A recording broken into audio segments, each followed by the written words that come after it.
Good day and welcome. Hello, welcome to everyone who is here, and welcome to everyone who's about to arrive, and welcome to the VOD squad who are watching after the fact. In the future!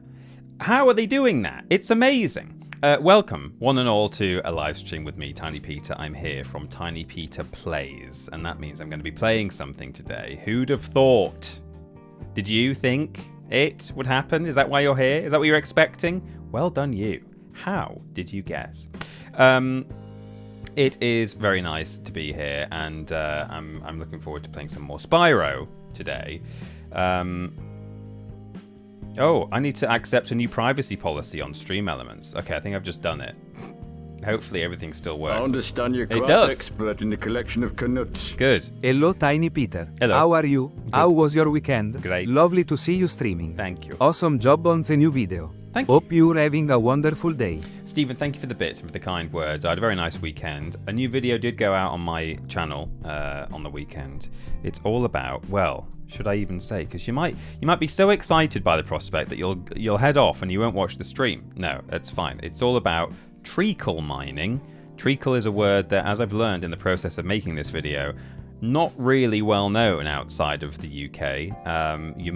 People might encounter it in the odd bit of fiction or in a book here and there, but generally speaking, the E stands for Edward. General Edward Speaking says that molasses is the kind of equivalent term, which we do have here, but we like our treacle. We are the treacle people here in Britain. But anyway, it's a video all about how in Britain, since the Victorian period, there's been this weird myth that we get our treacle or molasses from mines. We dig it out of the ground rather than, you know, what you're actually supposed to do, which is just boil cane sugar or something.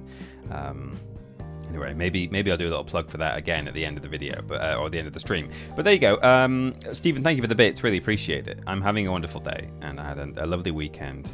A quiet one, but that's no bad thing. It was a good, just chill weekend. Played some Halo, and don't know what else I did. Watched some YouTube, maybe. I think I did that. I did a bit of work, to be honest. So, you know. Oh, and we shot some Worst Games Ever as well on Saturday, and that was exciting. Ben and I got together in the new setup, which is very much like the old setup, to be honest. We're fairly confident it's going to come together beautifully. But we did do some new Worst Games Ever shooting on the weekend, which was fun. And I did see the Spider movie with Ben as well. That was on Friday. I really enjoyed it, actually. As someone who is certainly not invested in the Marvel movies and is barely invested in the Spider-Man movies, I had a really good time. I don't like being one of those people. I'm not a gatekeeper of the things that I love, but when I hear that someone's sort of like coming along to like some random ass Star Wars movie, they've not seen the last three, but they're gonna just go and watch this one for some reason, or like, you know, they're starting The Mandalorian at season 3. I'm like, I don't think you should be doing that. Like, I'm not telling you you're not allowed to, but I don't think you're going to enjoy it as much as you should. You're missing out so much good stuff. You've made a bad decision there, and then I did that with Spider-Man, and I had a really good time. So maybe I need to buck my ideas up, or buck my ideas up is what I need to do. Anyway, Steve was on a streak as well. 3 streams in a row. Love watching you streaming while I'm waiting for my flight to go on. Oh, love watching you streaming. You're waiting to your flight to go on holiday. What, right now, Stephen? Where are you going? Let me know where you're off. That's wonderful. Hope you have a good trip. Hope you have a good flight. Anyway, a Nana saying hello molasses doesn't sound as great. Yeah. Hello treacle. Hello molasses. Hello well, unless she's got several granddaughters. Hello, my lasses. Huh?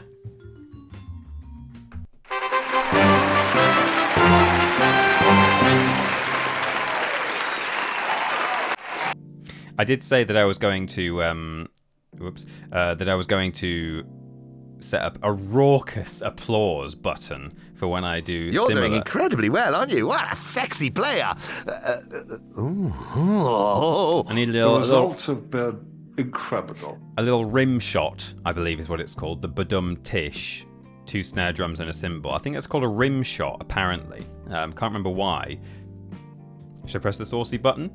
Should I? Rim shot! No, never mind. Yeah, I need to set. Use the bucket. I'll use the bucket. Yes. So, where was I? Vrax is here. Hi, Peter. Hi, Flock. How's your day been today? It's been lovely. How's the flock doing? I want to know how the flock is doing. I see you all as well. Thank you to everyone who spammed the emotes at the start. Always nice to see people waiting. Someone tried the treacle mining thing on me, but as I knew what treacle was, I thought treacle was also a term for some kind of petroleum adjacent thing that had been so named for its treacle-like qualities. Well, that could be how the myth began, Rosita. It might be that, some kind of ore. There is like micaceous hematite. I can't remember what the first word is. Something like micaceous, myceus. I don't know. But there's a kind of iron ore or iron oxide that might be kind of treacle-like. That could be an origin of the myth, or any number of things. But anyway, we never even asked Ben about the new filming location. Too busy talking about being on the front page. Of course, he was on the front page, wasn't he? That's very exciting. I hope you had a good stream, those of you who watched Ben on the front page. But yeah, new filming location is good. We're having a good time. Hello, Scarford Jericho. Welcome in. Rat in Space, thanks for the streak. On a 3-stream streak. Looking forward to the stream. Well, I'm glad you're here. I hope you have a good time. Hello, my lasses. Hello, my honey. Hello, my ragtime gal. Yes, indeed. And thank you to everyone who did the sound alerts as well. Right.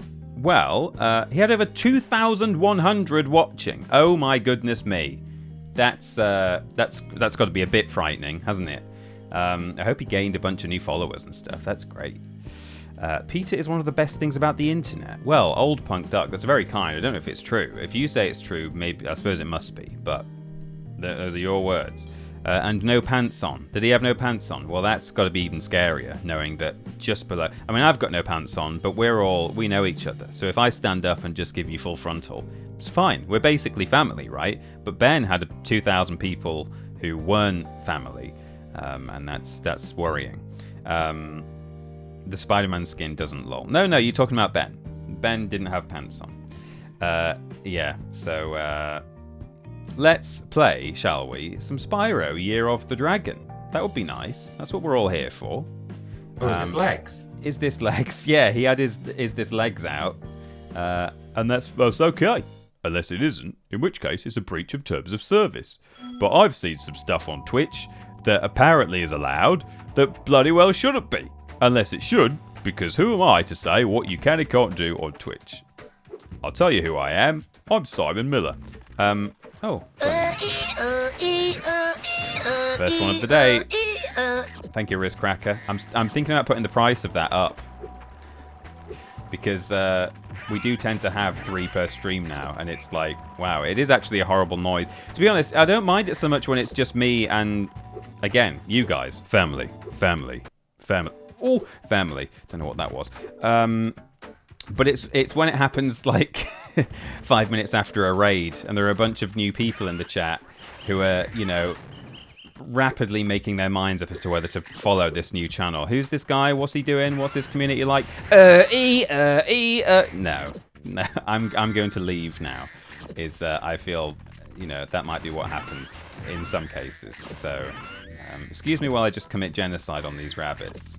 It's all right. So, where have we been? Where haven't we been? Molten... Oh, yeah, sorry. Country Speedway. Don't forget the R in that word. Or Icy Peak we've not been to at all. And then we've got Spike's Arena. Okay, well, I've got to find Icy Peak first. I see dead people. Well, we could... well, we're here. We'll go in the Speedway. Normally save these till the end, but you know what? Let's start the stream with a little bit of flying. All right? Duck Ambulance would have me hooked to BH. To be honest, says Cesspit Prince. Fair point. Is that not what you and this community are like? Yeah, I suppose they do need to know, don't they? Yeah, there's no point in them following and then finding out later that we do At least I'm normally in the mindset where I'm like, okay, there are new people. I'm going to very loudly and explicitly say, by the way, that can only happen 3 times per stream, so don't go anywhere. Whereas if right now someone's doing and there happens to be a person who maybe followed from a previous raid, and for the first time they were discovering that you can randomly spam the duck ambulance here, they might not know there's a 3 ambulance limit per stream. So anyway, that's a full mug of tea. It is. I will use the bucket, and will I spill it on myself today is the question. I'm thinking of I'm getting very close at this point to actually doing a merch store for this channel. When I started streaming, I kind of thought, like, not that I wasn't taking it serious about this. I wasn't getting serious about this, but I kind of thought, like, are people even gonna like want to watch this? Will there just be like 12 people who consistently come all the time? But like, which is great. You know, I would not turn my nose up at 12 people. I'd still be streaming. But I'm saying, is it worth? Does it justify, you know, investing heavily in emotes and community features and a store? Anyway, apparently there's like a whole bunch of you who come along, and then a whole bunch of others who will sit and watch the VODs. So I'm thinking about doing a store and maybe getting giant mugs, which you can get on the Worst Games Ever store. But you know, just putting like the bucket on it, and maybe Fanny's face if I can get away with that, so that you can all use the bucket at home to drink your hot beverages. And then, you know, t-shirts with PS1 Hagrid. Will J.K. Rowling come after me if I put PS1 Hagrid on a t-shirt? Probably, but you know, that'd be a badge of honor, right? Being sued by J.K. Rowling. She's only done it to, you know, about 100 people. So, to spill or not to spill, that is the question. Duck ambulance noisemakers for everyone. Yeah. That would be good. We could do that. I could see if I can find a store that will do just one of those little... It's just a button and a speaker that you can press. Like we had the... you know, like the Switch ones that you can get, that Ashton brought back from Japan. You get one of those. You could all just carry around the duck with you at all times. Duck ambulance mugs. Well, I don't know. I might have to do a poll and find out what people actually would want from a merch store. Well, I played about 1 minute of Spyro, then I started chatting and drinking tea, but we're going to go back to it in a minute. Ed Hoyt, nice to see you. Thanks for coming in. What a way to be greeted by the Monday stream. How was Spider Dude? Spider Dude was great. Obviously no spoilers in the chat, anyone, but oh, I've drunk a safe amount there now, so it's not brimming. I remembered to turn the game back. Spyro, these are the famous racing grounds known as Cunty Speedway. They offer 2 challenges here, a timed obstacle course or a race against the local speed champions. Time attack first. At this rate, we'll get a solid 11 minutes of Spyro in. People come for the Spyro, they stay for the chatting and the tea. Yeah, I think so. Like how Dodger used to do coffee time. I could do tea time, which just sounds like your dinner's ready, doesn't it? Tea time!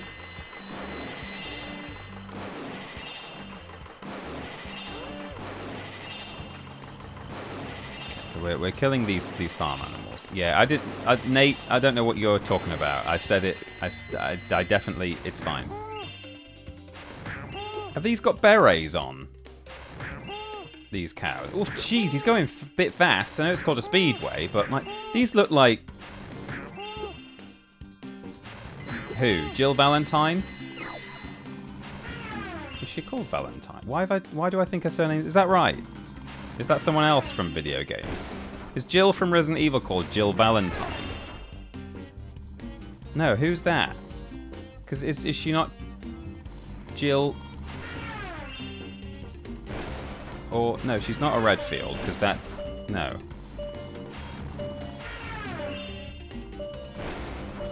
I think she's called Jill Sandwich. Oh no, I don't know where I'm going. Yeah, it is Val. Okay, good. Oh wow, I ran out of time there. Maybe not the most amazing pickups, but I found Spyro 2 Season of Ice and Spyro Fusion today for £10. Hello, Nico. Welcome in. I'm assuming that's Nico. Wow, nice. Was that in a physical store or did you find them online?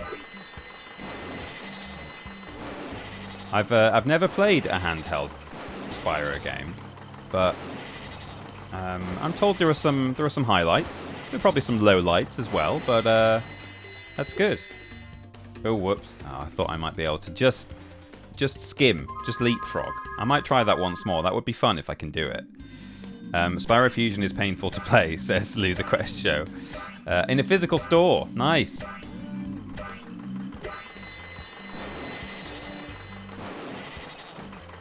Oh no, whoops. No, hang on, let's just give up. I went to a good retro store in Bristol that wasn't that far from the Yogscast offices. Like a retro gaming store. And I have a feeling that someone in the office recommended it to me. I don't know how I would have found it otherwise. And I don't know if it might have even been you, Nico. It might not have been. So if that doesn't make any sense to you at all, then it probably wasn't you. But, oops.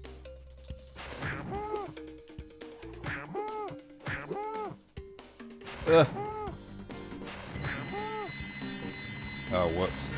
I mean, the fact that I missed one of the planes, I ran out of time before, suggests I might be about to do that again, but maybe not if I cut all the corners like this. I should be probably hitting these stars, really. Oh, I think I just flew over the top of the plane. I think that's it. I think the run is dead. Okay, the run is definitely dead now.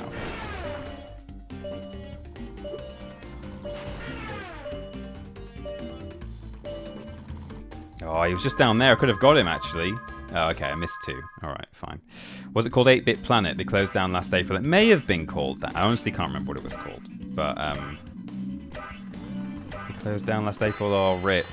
All these physical stores closing down. You just don't get game stores like you used to. I mean, there was a time you could only buy your games in a store. I remember that. I was alive for that. I imagine most of the people old enough to be on Twitch and in this chat also remember that.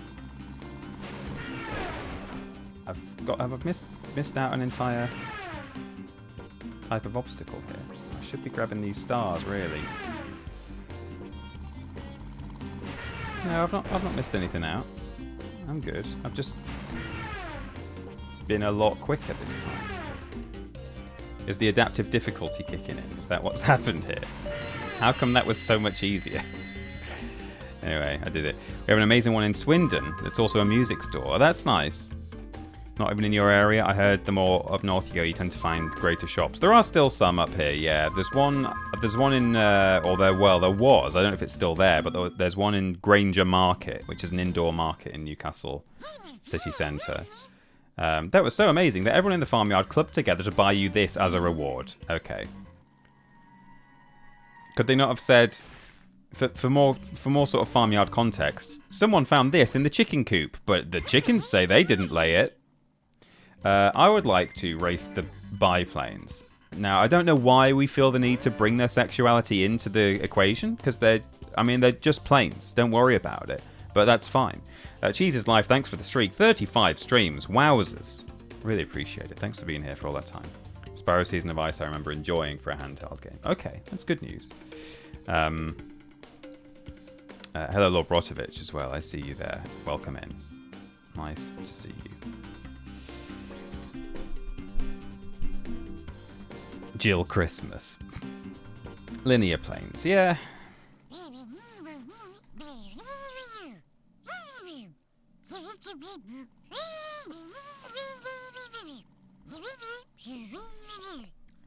Okay. I'll do it.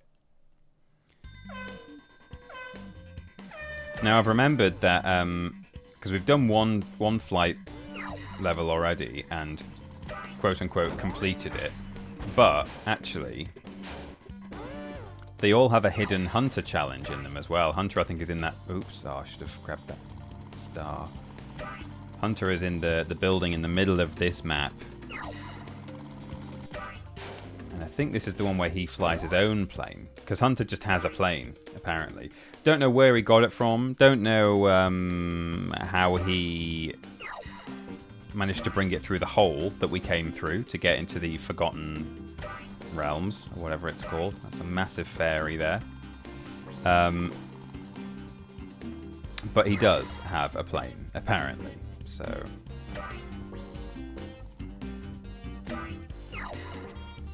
Whoops. I mean, actually on the ground. Probably faster just supercharging, I think. Whoops. Oh no. It's all going wrong, Gromit. Oh, I'm missing all these stars. Oh no.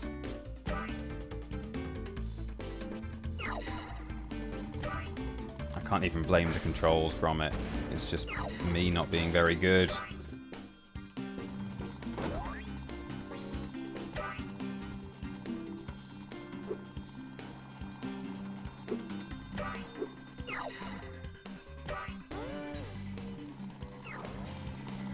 Okay, I'm in third. I'm getting overtaken now.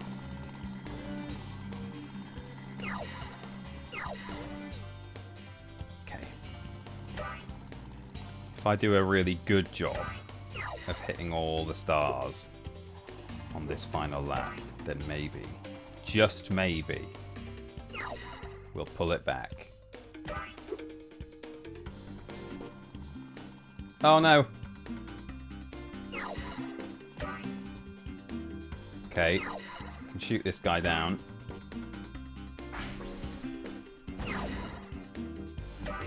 I've just got one more to overtake. And if I see him, I can shoot him. Got a rocket in my mouth.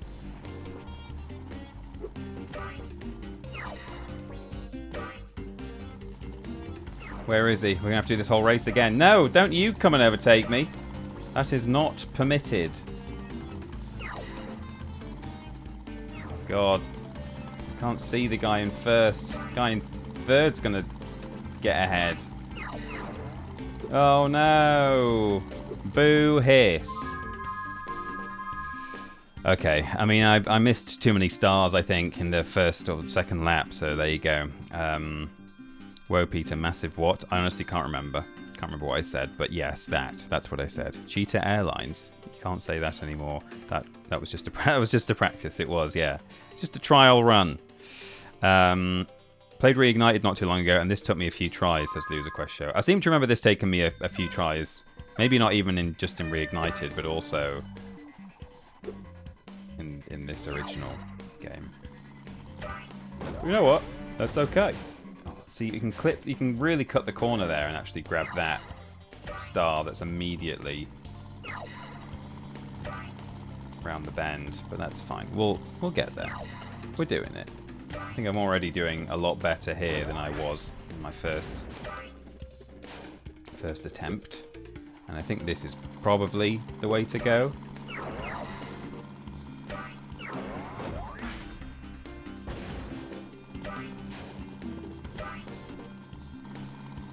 Cut through here. Grab this star. Grab that star. Oh, no. That was an unnecessary charge there on the floor. But it's fine. There's also a star on the left back there through the bridge, which might be worth grabbing. Well, they're all worth grabbing. Right, okay, let's get this one. There we go. Yes. Right, I'm already doing way better than I was before because I'm in second and I can see the guy who's in first, which was nowhere near this far ahead first time round. So I don't want to say this is the one, but this is the one, guys. This is the one. I'm gonna do it. Whoa! Oh God! They'd love to overtake me near this bridge, force me to do this tricksy bit. Okay, there we go. So we charge here, and then look, there's like, I could potentially, I don't know if that's intentional, but I did it. Second place.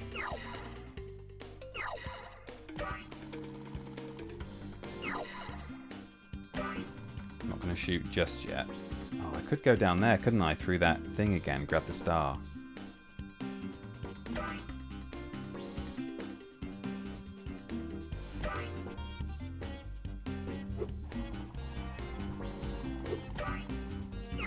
Oops! Oh no! Okay, let's grab this. It's gonna be close, actually. Oh no, it's gonna be really close. Oh no! Wait! Don't miss that ring!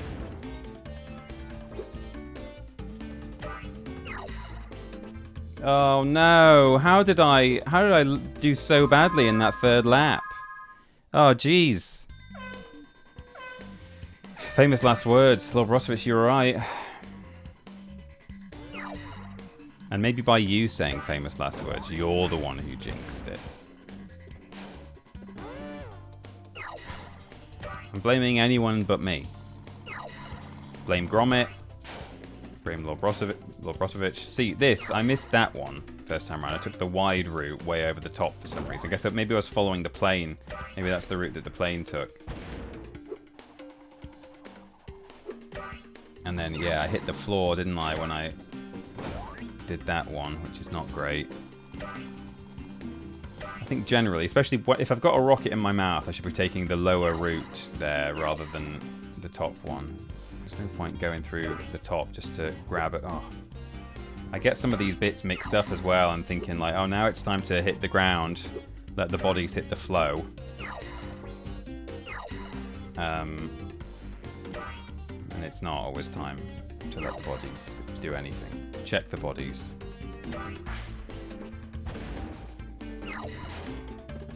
So, down here, we've got to do that. That's definitely worth doing. Because not only are you cutting the corner, but you also get a star out of it. Whoops. Okay, never mind. And I'm sure supercharging on the ground is better.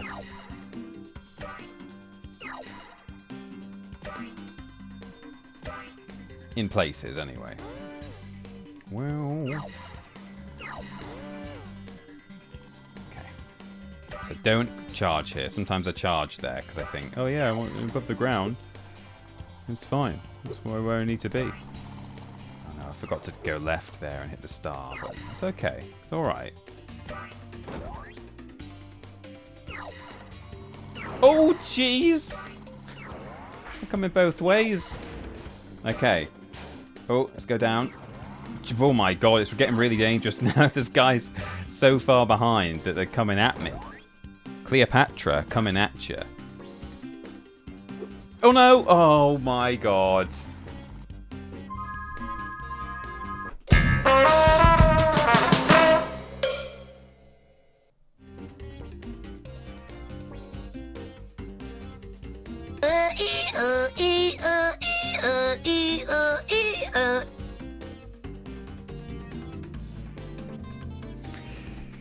Well, Do I detect a tear of frustration?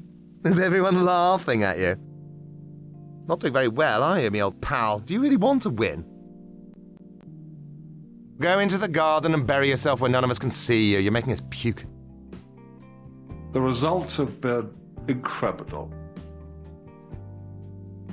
Not doing very well, are you, me old pal? Do you really want to win? Well, thanks for watching, everyone. That's the end of today's stream. I'm actually never streaming again, so thanks for being here. Is this legs? Thanks for being here. Just go and watch Ben's streams from now on. What have you done with the controls, Gromit? No, I'm joking. And I use the bucket. Right. Okay. Let's absolutely ace the shit out of this now. I will use the bucket. And I feel a lot better now. Sometimes after you've used the bucket, that's all you need to do.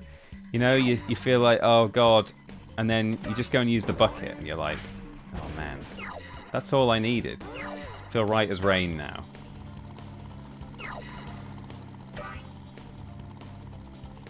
See, even they dip down here.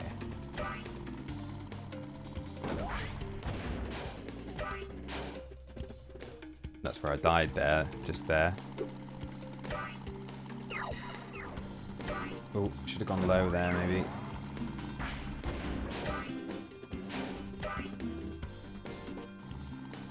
I understand you're quite expert in the collection of Canuts. You are pro gamer Peter Austin, who uses the bucket and ASKS the question, is this legs? That's absolutely right. That is a good summary of me there. hang on, bear with me. I can't see who that was at the moment because I'm concentrating on winning this race.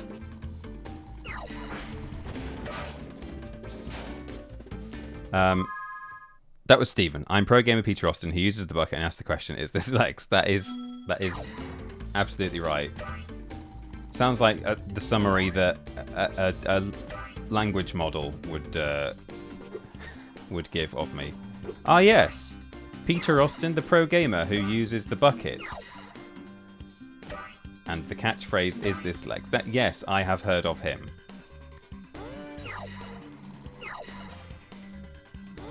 Okay, there's our first place, just ahead.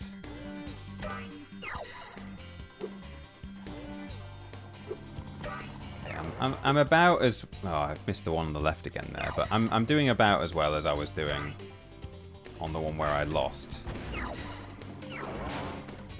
Oh, I'm actually quicker. I overtook him earlier, I think, there. Right. Now, it's fine, because we're definitely not going to have any more issues. We're not going to crash into this thing. Stay low. There we go. Through here. Hey, get ready, everyone. I know you've all just hemorrhaged channel points having a good old time telling me how rubbish I am. But you're going to need your Incredibles. You're going to need them. Yeah! Second time today!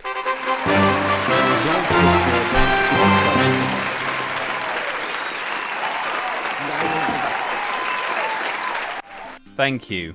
No, please hold your applause. You're doing incredibly well, aren't you? What a sexy player! Dark Layer says, go in the water. Go on. The water is fine. No, it's not. Whoop whoop, no swimming. No thanks to you, Dark Layer. Trying to get me to go in the water. I saw that. I saw it too late, admittedly. Thank you very much, everyone. First place. You're a pretty fancy flyer. Thanks, Sparks. Thank you. Shemp. I always get the Shemp. There we go. Ah. That's a Spyro iceberg one for it. Well, I mean, it's surface level on the iceberg if you're just aware of Dr. Shemp, but I always get the Shemp is something completely different. Right, so we now go back in to the race, but now the timer ticks upwards, fortunately. And I think in this barn...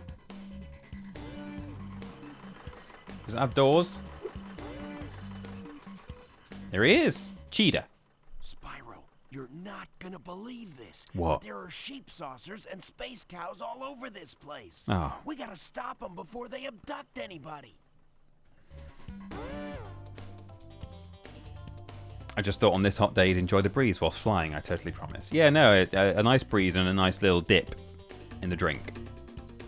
There's the guy. I'm gonna strap on my jetpack and blast some space cows.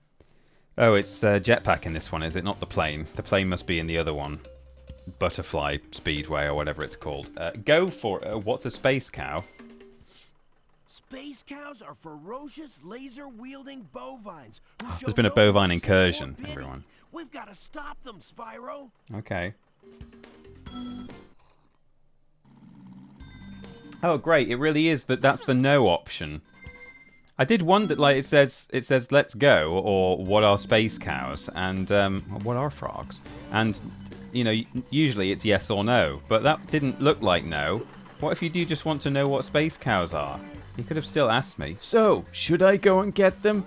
No. Spyro. Right. Go for it. Look out, cows! Here I come. Uh-huh.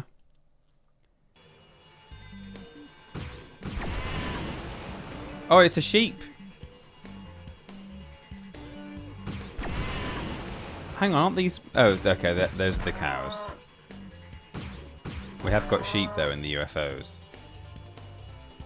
What happens if I shoot the farmers? Ah. Again, these are actually reused assets from Spyro 2, these space cows. Whoa, look at Hunter go. Oh! Nah. Let's have some sheep in the chat, please. Yeah, Death89 knows what it's about.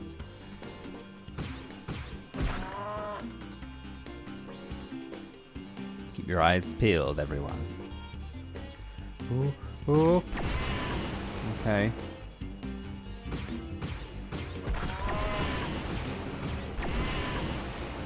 Ah.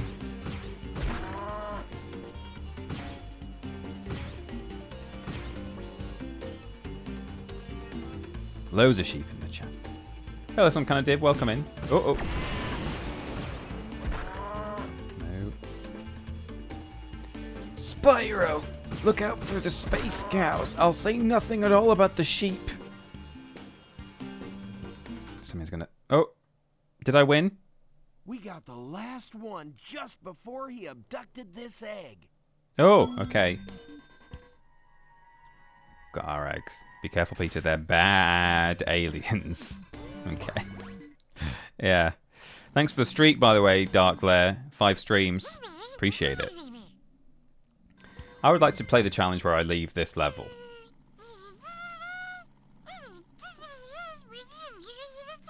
Uh-huh.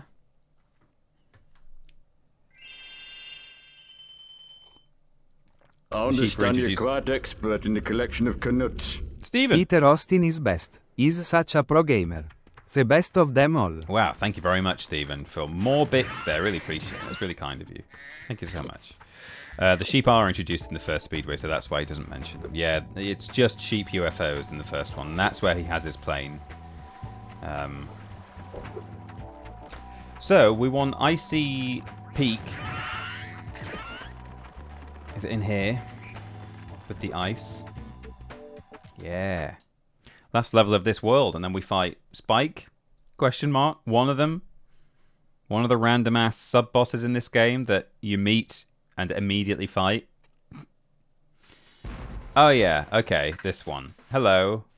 I was supposed to meet Doug to go ice fishing today, but Rhinox have blocked the path with ice, so I can't get through. Oh no. I've been trying to clear the way with this cannon, but it doesn't even shoot straight. I haven't been able to hit a dang thing all morning. Just watch your language, please. The mods are here. They won't stand for that. So this is Icy Peak. I've just remembered that this is, I think, the world with the... Is it with this? Is it this one that has the ballerina, like the ice skater? We're gonna have a great time with that one. Although, I mean, I can't actually remember whether or not I find it difficult. I'm not saying I don't find it difficult. I'm just saying I can't remember whether or not I do. But I believe it's one of the more infamous quests in this game. So, yeah, can't wait. Again, these vultures are a reused model from Spyro 2. So are the sheep UFOs. But that's alright.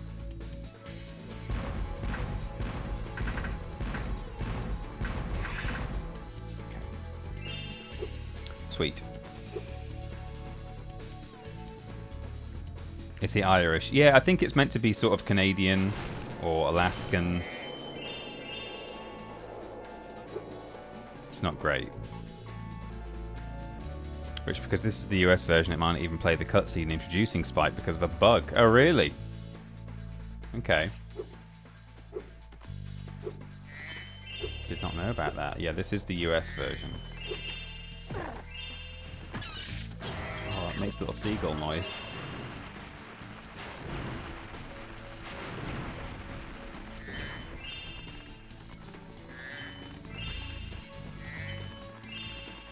Okay, just checking I've not left anything down here. No, I haven't. I heard Scandinavia, Minnesota. Close to Canadian, but slightly different. Oh, right. What do you make of it, Nate? Do you reckon it was... It was good? Minnesotan?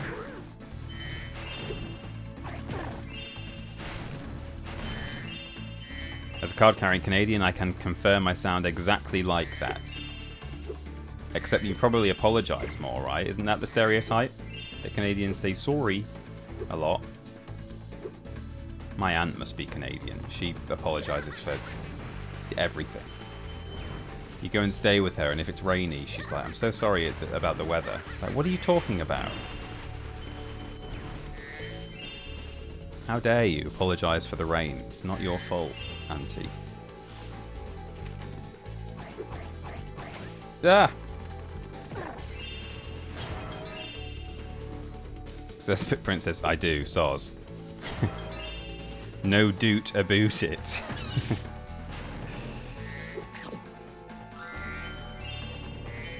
Yeah, you look like that. You're just like a little bear with a snowy hat on, a woolly hat.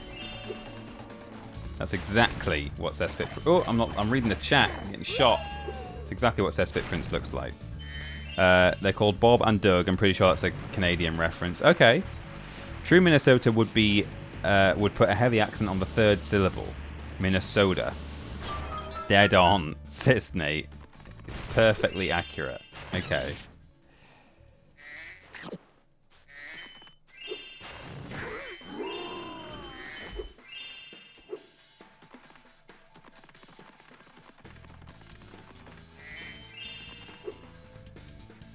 Oh, yeah, need to smash that open.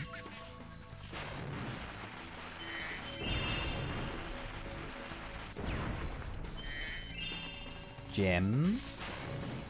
Okay, and look, we've got gems under the ice here, which is very confusing. How on earth are we going to deal with that? Well, I'll tell you. I'll show you. Just think Fargo. We think we don't sound like that in Minnesota, but we totally do. Right, smash this open.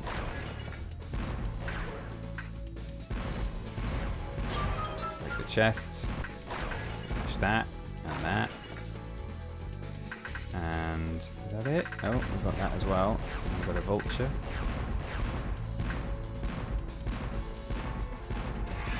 Got him. Got him. No, that's we come off there to get that, I think. But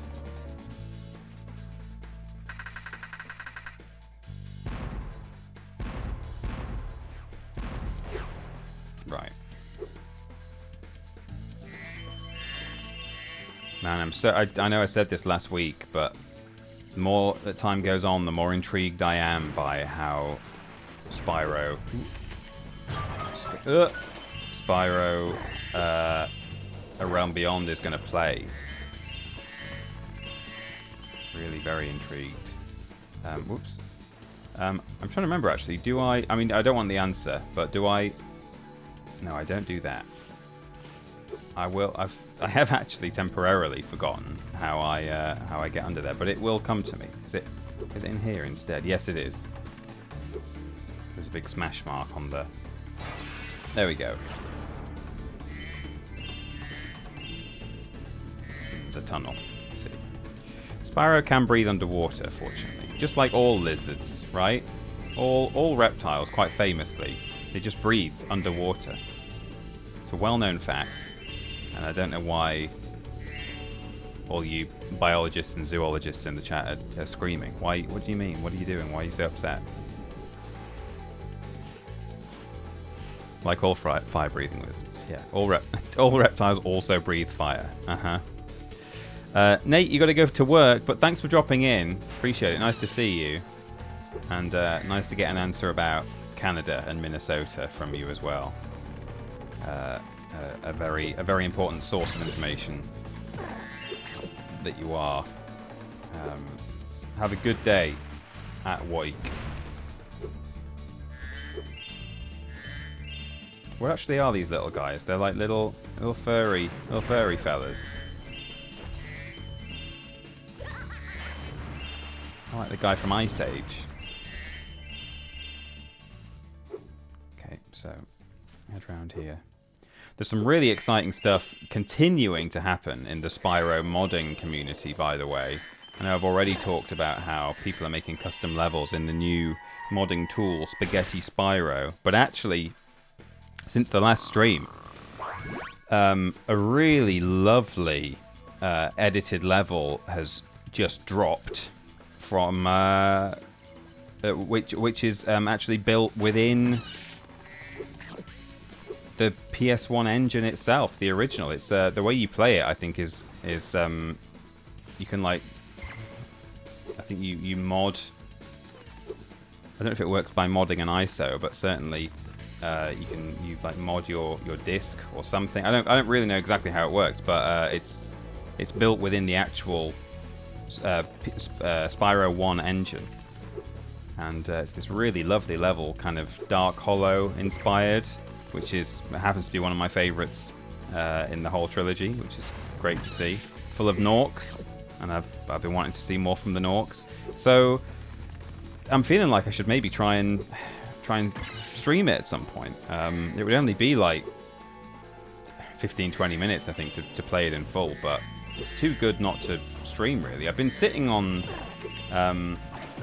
Spyro mods for the most part, or like custom levels anyway. I've not really dealt with any of that on this channel so far, because I kind of feel like I should dedicate an entire stream to it. Like I should get loads of levels and things all kind of queued up, ready to play, and I should have a whole 3 hours playing various people's custom stuff. But I'm also kind of thinking, like, you know, the longer I leave it, the better the stuff that's being released, frankly. You know, there's some amazing stuff out there already, but it's getting better and better as people get to grips with the software and stuff. So I don't know, I think I might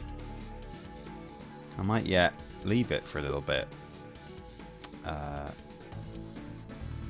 Always glad to be here and help. Manny the Mammoth, yeah. Looks just like Manny.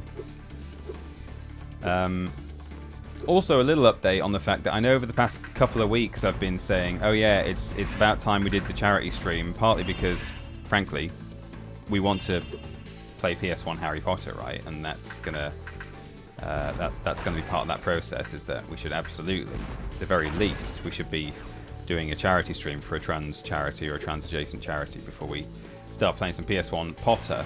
But also, the one trans charity that's close to us as a channel or as a group of creators is the Trevor Project, which was the chosen charity of our friend and editor, our friend and writer, Philip, who, as I mentioned on the previous stream, sadly it was the anniversary of his passing last week, and so it would also be nice to do a charity stream just in his memory anyway, regardless of the fact that we also do want to play a bit of Potter going forward.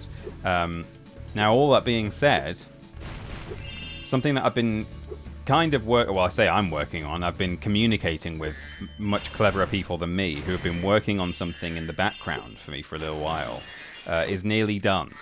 I think I'll talk about it. There's no reason why I have to keep it a secret. And I think I have even talked about it before, actually, which is that, Grim Garden, that's it, Loser Quest. It is really nice. I'll have to stream it at some point. But yes, for a little while, a wonderful member of the community who I've not actually asked whether they wish to be named or not, so I'll have to find that out before I do the charity stream. But a member of the community very kindly reached out after I talked about this in quite the early days of this Twitch channel, and said, hey, we know what we're doing when it comes to electrical engineering and 3D printing and stuff. If you want us to mod the Fisher-Price Baby's First controller, it's not Baby's First controller, it's not even a real controller, it's a toy that resembles a video game controller, like a console controller. We will mod that for you so that you can use it as a USB input for your games.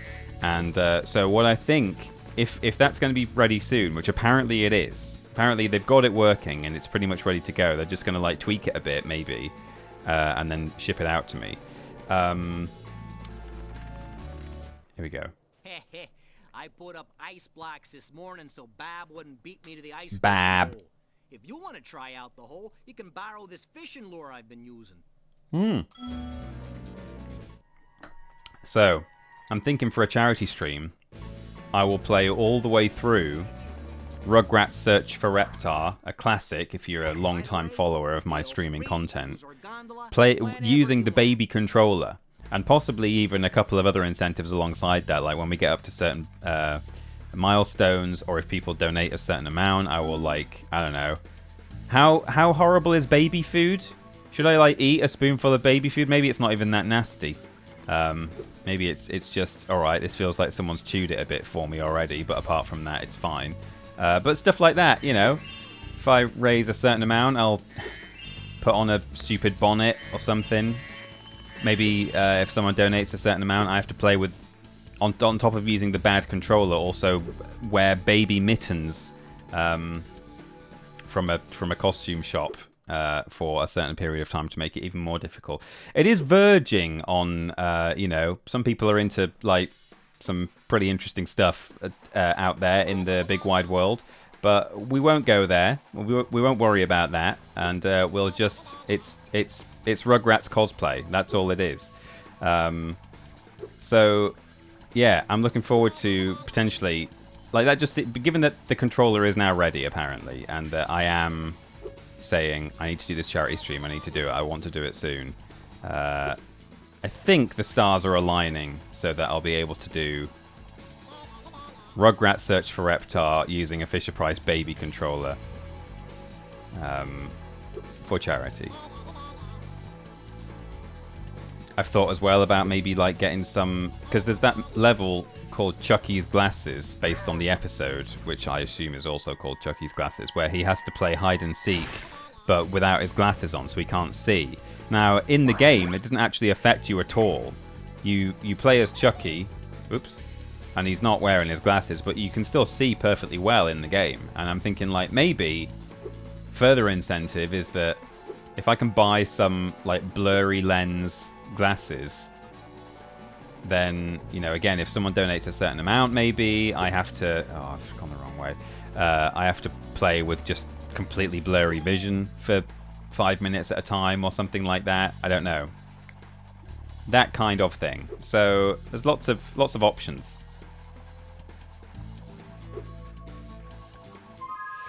Yums won't be yucked here. Yeah, but what if they find us? What, you mean those people? They might find us. They might find the VOD. Peter Austin, fetish streamer. Yes, that's it. There's some strange sort of wailing going on outside. Is that a neighborhood child crying? I assume so. No one's in any danger, are they? Have we stopped? Okay. I think children are playing and having a bad time, fallen over or something, or they've heard that, like, the neighbor is gonna eat baby food on the internet, and they're like, oh, don't like that.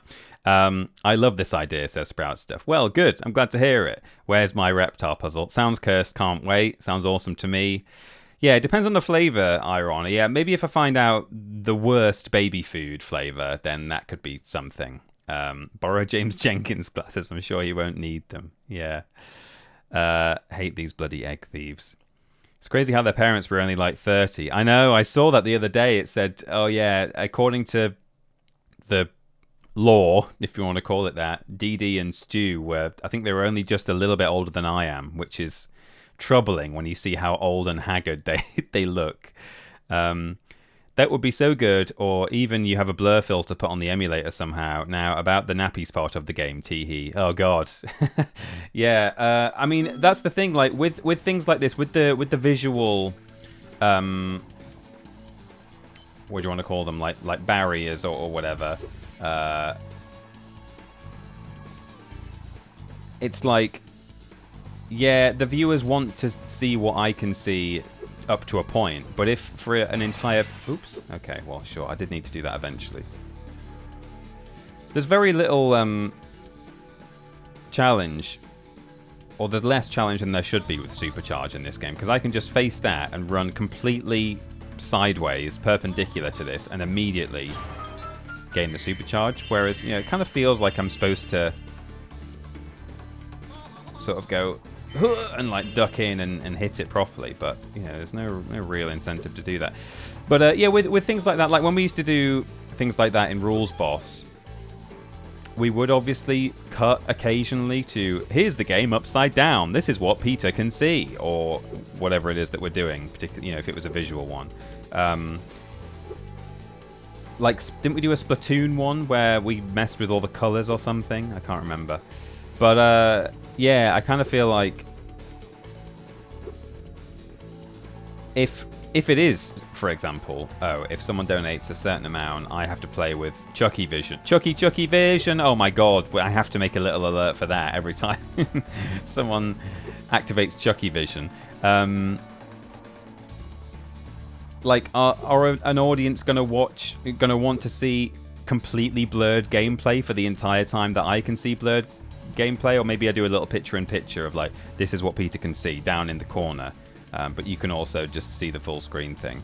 Also, I think there's a danger in, you know, up to a point, you don't want a game to be... Oh no, you don't want like a barrier like that to be too challenging. I once watched someone who was playing Spyro blindfolded, and although I think there are speedrunners who learn all the audio cues and all the exact button presses and ways to reset that they need... if you don't learn all of that and you're just going in literally blind for the first time, like, I'm going to see if I can just kind of like work my way to the exit of this level, and you've done zero prep, which seemed to be what had happened in this particular scenario, then it's not actually fun to watch. I watched it for about a minute and they were just stuck in a corner, walking forwards, thinking that they were somewhere completely different. And it was like, okay, this is funny. Okay, it's not funny anymore. It's just you staring at a wall in Spyro the Dragon, thinking you're doing something else. So I'd have to be careful that it's not going to be too shit if I set up things like that. That's why it's better in a way to just be like, okay, no, oh god, here we go. It's like, okay, you know, rather than the game getting a whole lot harder, instead, I just have to eat some gross baby food or something, you know, or look ridiculous and wear a stupid bonnet on my head, or stuff like that, you know, or shit myself, you know. For $3,000, Peter will... Look at you go, Scout. Whoa!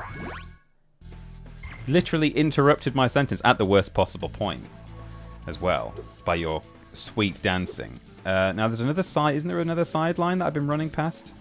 You have to like jump off a ramp. Yeah, for $3,000, Peter will go full baby for the next 5 weeks of streaming until his audience has completely changed and he's garnered the attention of a bunch of strange people. I say strange. I'm not yucking anyone's yum, or am I? So there we go. Looking forward to that. That should be a laugh. I need to obviously work out like what all the best and worst incentives would be, but where's this thing? This way.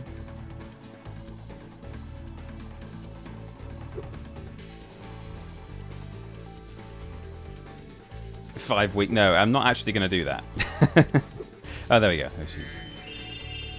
I assume this is... Oh, yeah, we got to go up. Is there like an egg out on the limits somewhere? Go full nightmare and rely on another to guide him through the game. Where am I? That's my impression of someone on Nightmare walking to a room. Where am I? Right, you're in a room. Take one step to your left. No, I mean you're right. And then they just fall off a cliff. Okay, that's probably it. I think I've cleared this area. There's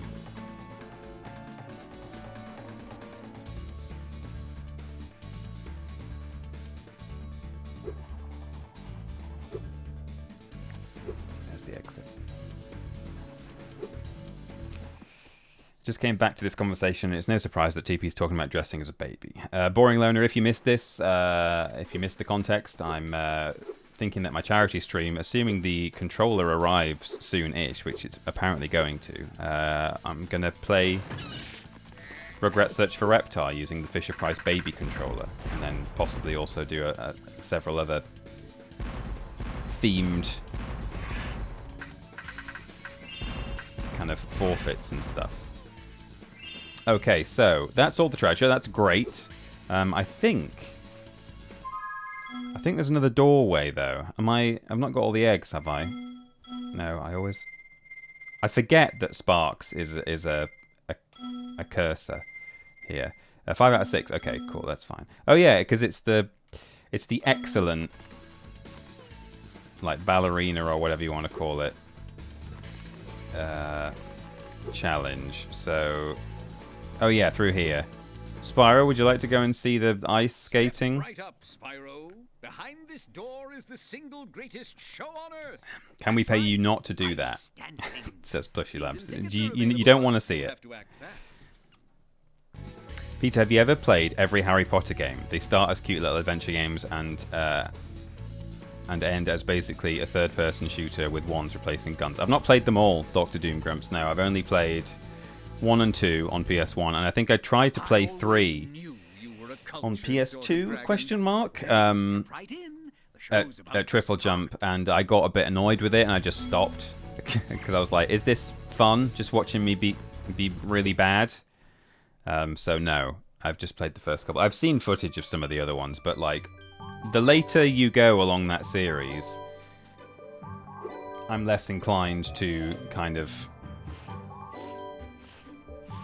play them for a whole host of reasons, like especially if any of them are still available as like backwards compatible on PS5. If they're on a store or something, if they're still purchasable, then that's not something I want to like give much exposure to. Whereas at least the PS1 games, even if you want to play them and you want to buy them, you can't buy them first hand and have any money go to the publisher or anything. They're just, you know, they're all second hand on the internet, or you download the ISO and play the ISO. So that feels less bad.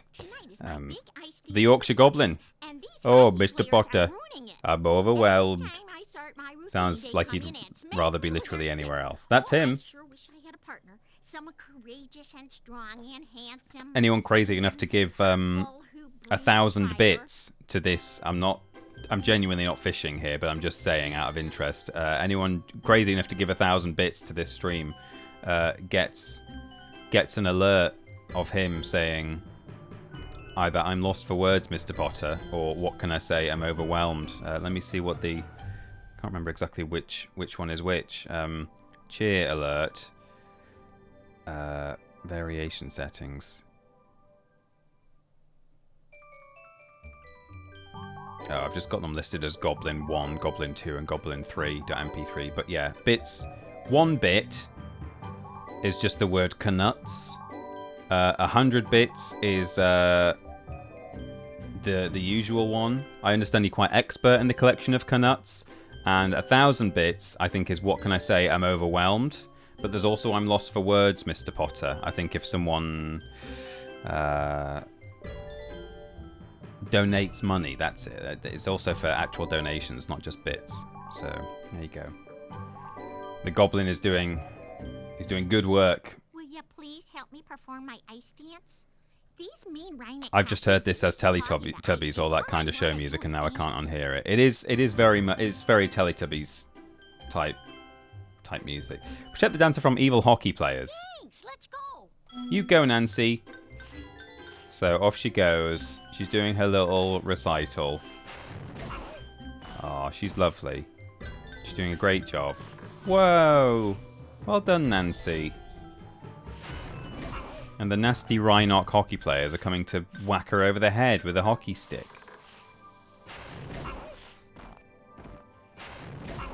But fortunately, I'm here. Not evil hockey players, says Lobrotovich. Yeah, that's right. Your lot. This is your lot's fault, Lobrotovich. Is there such thing as a non-evil hockey player? That's what I want to know.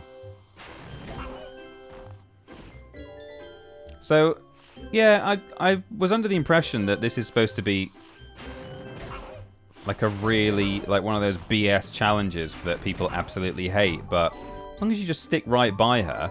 The fact that you can pivot on the ice now. Oh, there you go. Or maybe there's 2 rounds. No, there's not, because we only need 1 more egg. We did it. That was my best performance ever. I guess one of the judges didn't like it, though. He threw this egg at me instead of a rose. Why don't you have it? Did her voice change a little bit there? Oh, Mark! A little Easter egg there. Easter egg. Yeah, if the ice skating controls were the same as they were in Spyro 2 now, that would be a difficult challenge, because Spyro basically couldn't stop moving in that. You had to just keep going. But in this, not only can you stop on the spot, but you can also turn around like this, whereas before, I mean, I can't even replicate it, but he would... Oh yeah, he'd do it a bit more like this. You know, this is me using the camera controls rather than the... If I use the thumbstick to turn left, see, I can take a kind of turn on a dime. You obviously have a bit of gliding, but it used to be more like, you know, you can't stop and you have to just turn in an arc rather than, oh no, there's someone there, there's someone there. You know, so it's a lot easier. I don't know, maybe it's not even an infamous challenge, that one. I know there's another sort of icy themed challenge that is very infamous. It's the Yeti boxing. Not looking forward to that, but it's fine. I am but a humble spectator. I can't do anything about evil hockey players. Well, you're supporting them. You're giving them your money. It's fine. It's all right. You're forgiven. As long as you occasionally go to an ice dancing recital and give them a bit of money too, which I'm sure you do, Lord B. I bet you every now and then you go and watch someone do a little dance on the ice. Hockey bros. I sucked at the boxing until I learned to cheese it. Yeah, there is a kind of a cheese. Right, hello. You can use the whirligig whenever you are ready. Thank you. Oh, remember these guys? Hate these guys. Just hop on, Spyro. The sky shall be your domain. New worlds await you. Haiku. Hello. Hop aboard. Jasper, thank you. The whirligig is ready to take you far away. Just jump aboard. Far away. Just jump aboard. All systems checked out A-OK. Jump aboard. Okay, here we go. Whirligig. Evening Lake, but we're going to get intercepted. And apparently, according to Chris, there's a bug in the US version, and this cutscene might not play. But maybe the emulator bypasses the bug. Bumbling, idiotic, worthless fool. Whoa! I ask you to Rude. carry out one simple task, and you fail me. I should have known better than to rely on a child. But don't worry about it. I'll deal with them now. These eggs can't be worth all this trouble. This might not be the 1.0 version, then maybe not. Magic in this world will wither away. Greatest Without hits, magic, perhaps. I'll die, and so will your ever so slim chance of becoming a sorceress. Can you step back, please? Watch how a real sorceress dispatches her enemies. How would you like some dragon for lunch?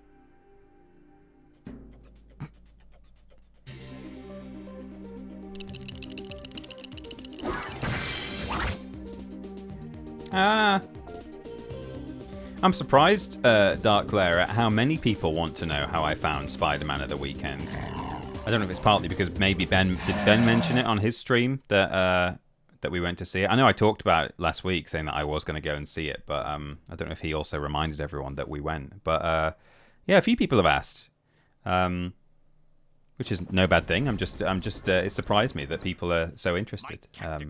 So yeah, I really liked it. I thought it was really good. So I flew in to help out.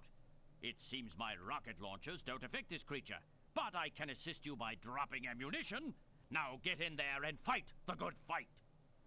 I don't want to do any kind of spoilers really, but I'm just trying to think if there's a way I can say something with that, and I will not say it if I can't think of a good way to say it. I assure you, I'm not going to spoil anything for anyone. But oh,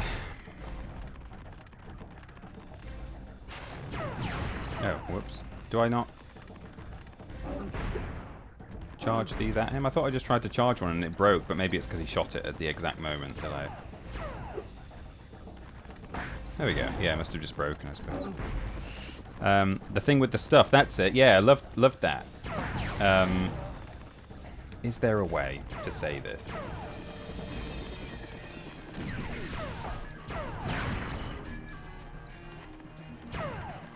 the manner in which there is a change to the manner in which he does a thing. And that's probably vague enough that if you've seen it, you know what I'm talking. There's a change to the manner in which he does one of his Spider-Man things, and I've always been a fan of the post-change thing. That's it. That's the best I can do, and I hope that even that wasn't too much. It probably wasn't. I think it was barely just in line, just safe enough.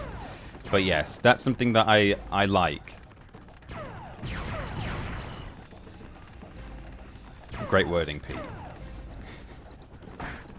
Very interested to know if people who have seen the film have any idea what the hell I'm talking about there. Yeah.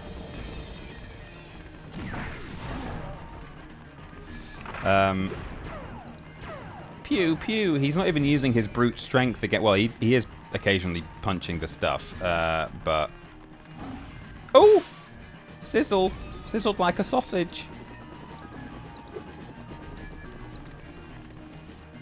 Can I grab those? I can't remember. I think I probably can. They look spiky, like I shouldn't touch them. Oh god.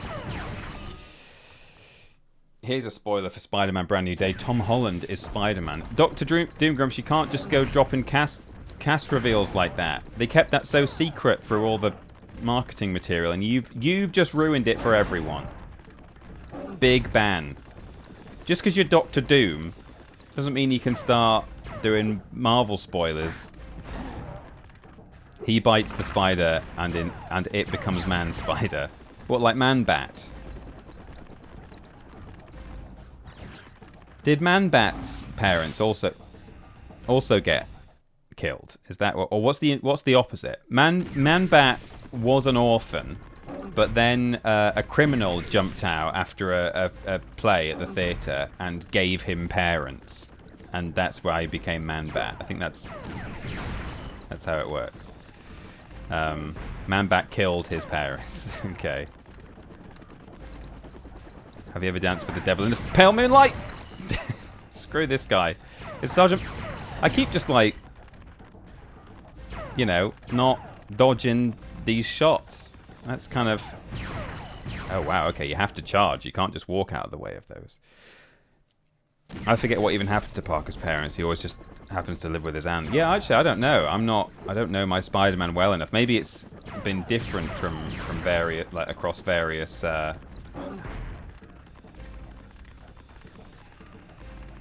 across different, like, comic lines and stuff.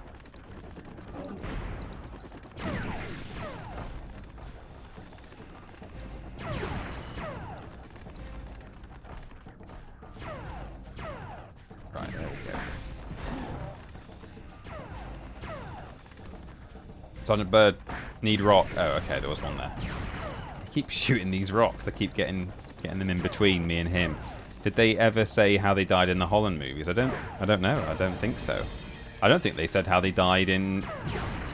I'm pretty sure they didn't say it in the Tobey movies. I don't know if they said it in the flipping what's-his-name movies. The Garfield ones. In the Garfield movies. All I know is that his parents hated Mondays. Maybe they OD'd on lasagna. Damn, I'm kind of bad. Kind of bad at this. I think in comic lore, Peter Parker's parents died in a car crash when he was very young. I mean, that seems like the kind of... A car crash? Killed Lillian James Parker? I'm very excited, by the way, because on Thursday, when we play some more... Halo, I can guarantee that we will get to the bit that requires my Hagrid button. I've actually got my Hagrid button here right now, but I don't want to spoil the PS1 Hagrid moment that's coming in Halo 1. Halo Campaign Evolved. So, if you've been waiting for me to... oh, there we go. He is dropping chickens occasionally. Oh, gosh. If you've been waiting to see some PS1 Harry Potter on this channel, well, for one thing, it is coming soon anyway, but... Oh, damn it, a third one. Okay. Thank you, my darling. He's in his final form now. 3 blasts. Oh, do I jump over that, or do I just run away from it? I don't know. Chicken. Okay. Shane Muck, 1986, thanks so much for the 7 months. Really appreciate that. Wow, 7 months? We're coming up on that year mark. As we know, 10 months in a year, it's a decimal system, so 3 more months. Shane Muck will have been sub for a whole year. Same as a bunch of the rest of you. Just panic, that works. That's kind of what I did there. I just spat it out. I was going for the chicken, but cool dude chicken, as Gemesis points out, and Cespit Prince. But, yeah.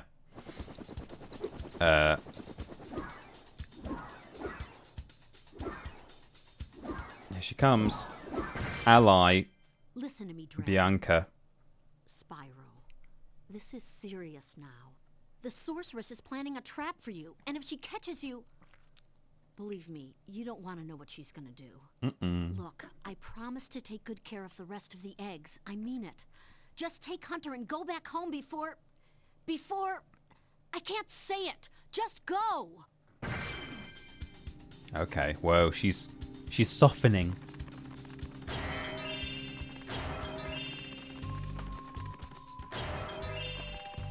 Oh, I like this. Is this Evening Lake? Yes, it is. I like the music here. This is a nice chill level, and we've got a big friend swimming around down here as well. We'll see him soon.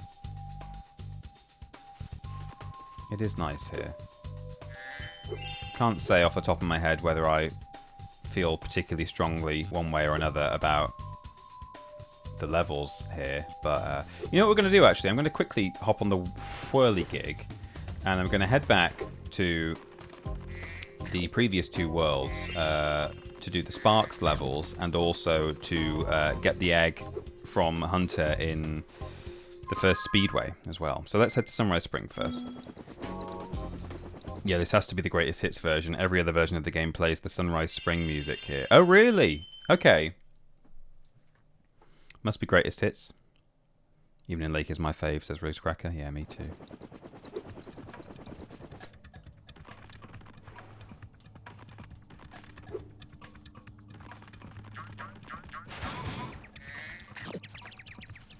Is there a problem, Zoe? Your game camera is currently in passive mode. Is it? This mode requires you to control the camera yourself. I didn't know that. It was because I restarted.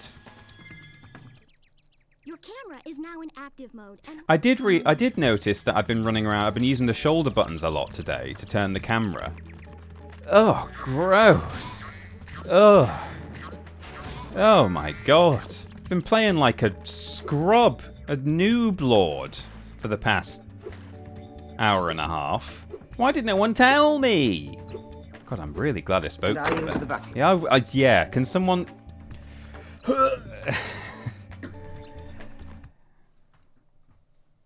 Unsubscribe. What have you done with the controls, Gromit? Yeah, that's quite right. Lord Brotovich is unsubscribed because of that. Quite right. Even if Lake feels like home, it does. And I think the music helps as much as anything else. Right, give me a time attack and let's go find Hunter. That's why the Speedway took a while. Definitely. Definitely just that reason and no other reason at all. It wasn't my fault. Ow. Yeah, I definitely set it to active when I first started playing this, but then we did restart the game, didn't we? On a different version. So I must have forgotten to activate my camera. Right. Don't tell me, anyone, but I don't know where Hunter is. I've got to find him. I'll probably know when I see it, but at the moment, no idea. Is he, like, inside a mushroom or something? Oh, yikes! I was trying to smash that mushroom open. Oh, is he in here? Is there a door behind? Yeah. Hello. Whoa! A bunch of sheep and flying saucers just came out of nowhere and started blasting up the race course. Star Wars XCOM is coming out soon. Do you think you might stream it, TP? Yeah, I probably will. I might not stream the whole thing if it turns out I'm really bad at it. I might have to just play it in my own time, slowly. Zero Company, right? When's that out? It's due out August 27th. That's soon. Well, when's... I thought...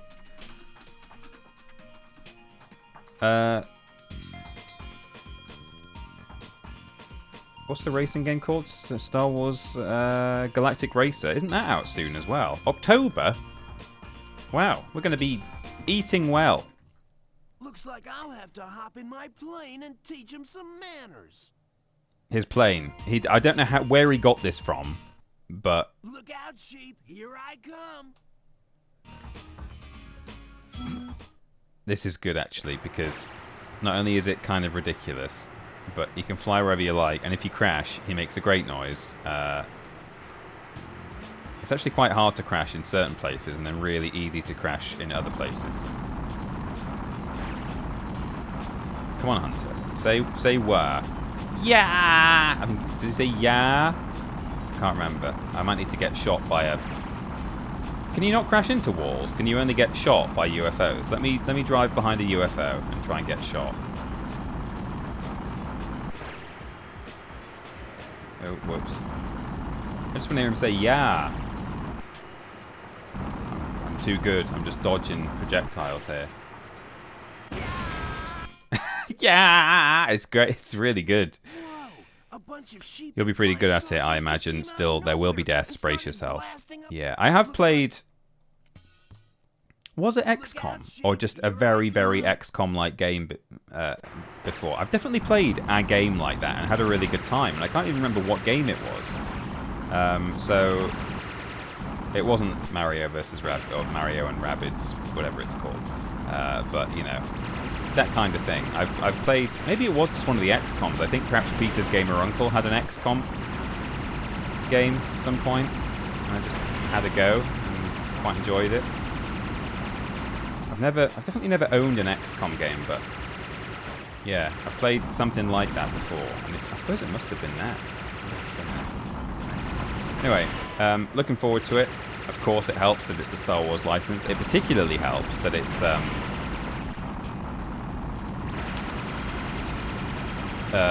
set in the Clone Wars. I think that's really cool. It's nice to be able to play a game that's set before the fall of the Republic, because, you know, I'm a little bit sick to be honest. Well, I don't want to like overdo it, because some people get really cross about it, and I don't. I really don't think it's an issue when you think about the statistics. But for want of a better, less extreme phrase, I'm a bit sick of having. Playing as Jedi or encountering Jedi who've survived Order 66. Now, as I say, I actually don't care at all, because there were meant to be, what, 10,000 Jedi in active service at the time? It makes absolute sense that there would be at least 100 Jedi walking around who survived Order 66. I guess what makes less sense is the idea that Luke/Rey are the last Jedi.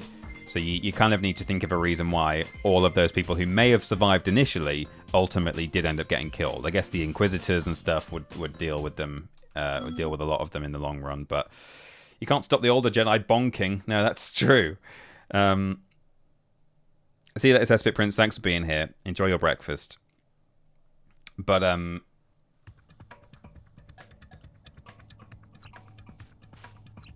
so how are we doing? Are we? Molten Crater, we've got some backtracking to do there as well. We've got Sergeant Byrad, as it's spelled and correctly pronounced. In fact, before let's do some Sparks now, because if I do Sergeant Bird and then Sparks, then when I get to the next world, I'll have to do Sparks again. We don't want to do back-to-back Sparks. So. Spyro, I found an egg, but only Sparks will be able to reach it. There's a small hole that leads to a crawdad farm. I can take him there if he's ready. It's kind of weird that, like, clearly they were sat around a table at Insomniac in the development of this game. They're like, right, what themes should we do? We could do like a ninja-y one. We should do at least a couple more icy ones, I suppose. Maybe a weather place. Also, can we do a crawdad farm in this game? I'd really like to do a crawdad farm. Yeah, let's do that. So yeah, I'm looking forward to the fact that Star Wars XCOM Zero Company is going to be set during the Clone Wars, and we will just have a bunch of Jedi, a bunch of clones. I love the clones. I think they are voiced by D. Bradley Baker as well. which, you know, I'd be just as happy if they were voiced by, Let's practice shooting. Press oh, I don't need the tutorial here. Okay, he says he doesn't need the tutorial. There we go. I forgot the strafe button, that's all. That's all.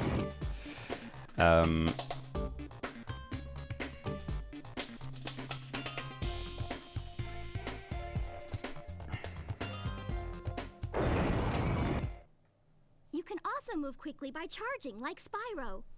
By charging like Spyro. Oh, look at me go!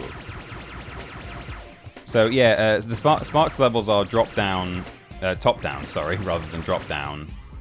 Oh, I have to actually charge after that guy, I think. I'm sort of skipping these tutorials, not because it's like I know the controls. I don't necessarily know what she's specifically asking me to do in each area, so maybe I shouldn't be skipping them. But anyway, yeah, D. Bradley Baker. I think I was just doing a Google there. I'm pretty sure it's confirmed that he's voicing the clones, which is great. I wouldn't mind if they were instead voiced by Tamara Morrison. On your travels, but I do love DBB, just like in the Dragon Worlds.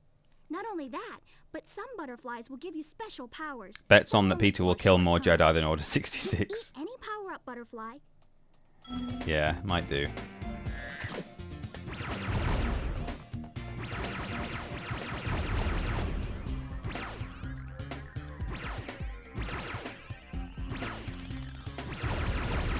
Power up. Yeah.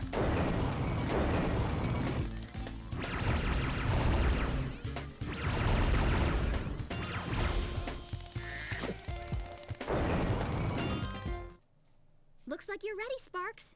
If you need any more help, just choose the help option from the... Okay. Here we are. Look at these big gems. It's quite nice. These are a fun addition. I think maybe doing 4 of them is a bit much. But, you know, definitely at this point in the game, or in the trilogy, I should say, Insomniac were kind of desperately trying to think of ways to mix up the gameplay. Hence the introduction of a bunch of new playable characters, including Sparks. I mean, Sparks obviously wasn't introduced for the first time here, but was introduced as a playable character for the first time. And then after Spyro 3, they were like, there's nothing more we can do with this guy. Well, not even there's nothing. I imagine if they'd put their mind to it, Insomniac could have made another really good Spyro game, but they just decided that they wanted to move on, do new things, and not have to, you know, rack their brains for good ideas.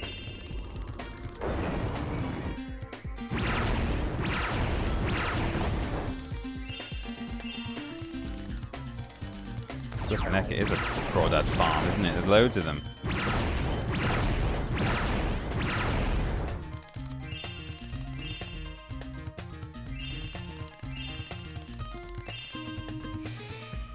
The only problem I really have with these is the final one only unlocks after the final boss, which feels a bit weird. Yeah, that's true. So, since you enjoy this style of gameplay where you are when are you going to play the Game Boy games? They're full of this kind of thing. No, I nearly said actually, I don't mind this, but I imagine this is what a lot of the handhelds are like. I've seen various bits of footage of different handheld Spyro games, and I don't really know the difference between each one. I'm trying to remember if these... Can you just break this down eventually, or is it just an invincibility shield? It's invincibility, I think. I think I have to go somewhere through here and disable the shield, presumably. Oh! I thought it was still alive. Can I use this to smash the shield? I've kind of forgotten. No.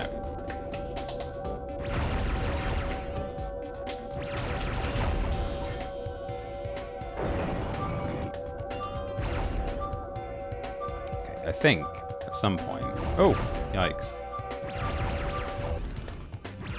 Could have actually just flown through all those guys there and killed them all, but...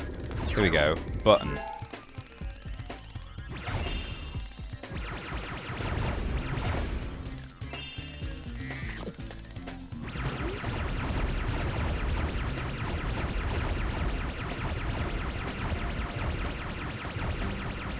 Dr. Goblin, thanks for the streak. 40 streams.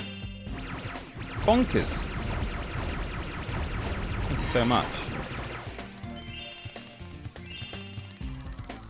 Yeah, someone who grew up with them, they aren't the best, says Darklair. I did think, Darklair, when you were saying, so since you like this gameplay, when are you going to play, and then, like, just some sci-fi shoot 'em up instead? But no, Spyro on the Game Boy instead. So did that button also turn this off? Yes, it did.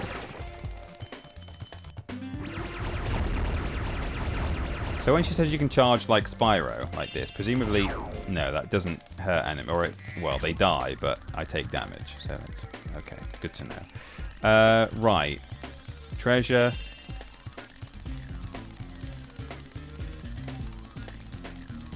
Just gonna double check that I've not missed anything here before I move on. If you like this, play bullet hell shooter Ikaruga. I've heard of that.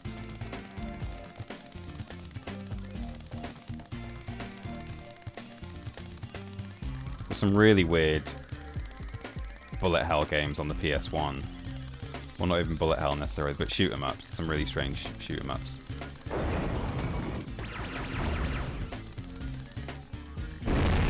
Oh! Your speaker's called. They want to talk to you about decibel limits. Oh, Christ. Ooh, hello.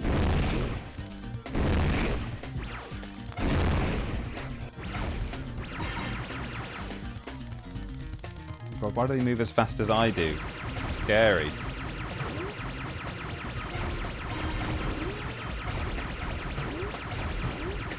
Excuse me, sir. Thank you.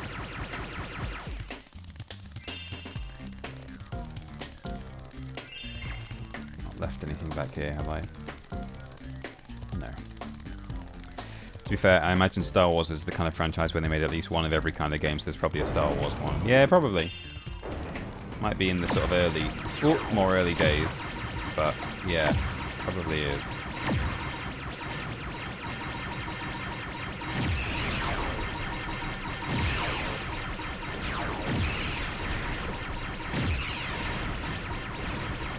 Oh, his arms have come off.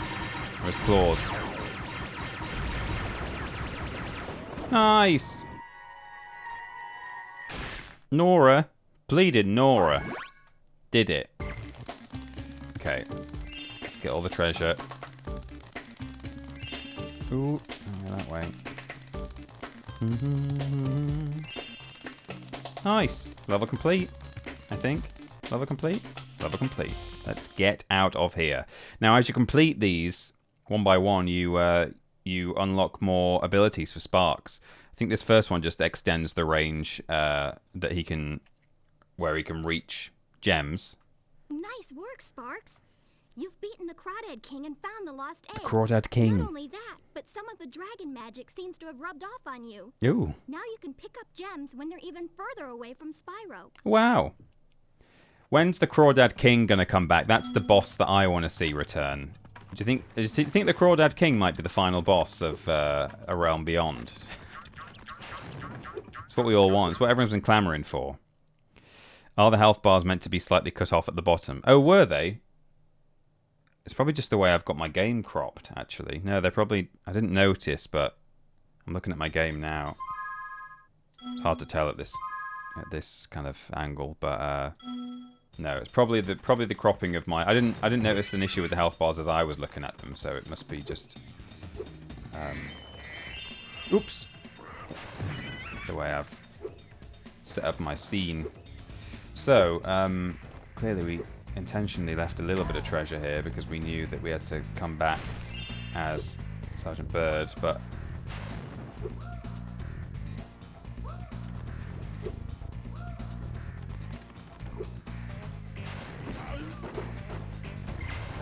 Oh no.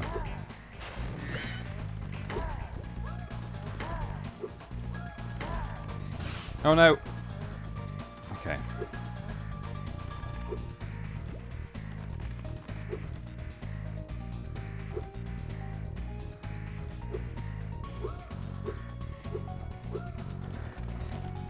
Bonk. There we go. Sergeant Bird through here.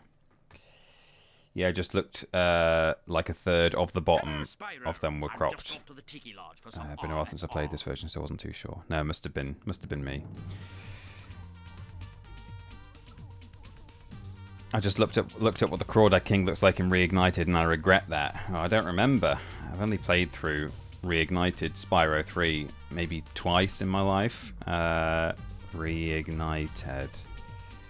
Oh, jeez.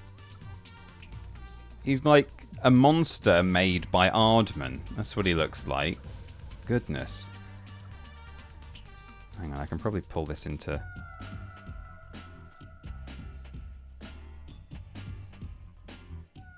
There he is. Horrible. What have you done with the controls, Gromit? Awful. We hate to see it. Am I right?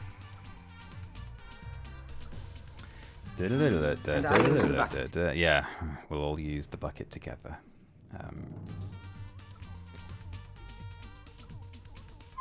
I don't know, that 0 out of 5 is pretty... Yeah, there's a tiny little bit cut off. Like, there's supposed to be a gap between the bottom of that rotating head and the bottom of the screen, so...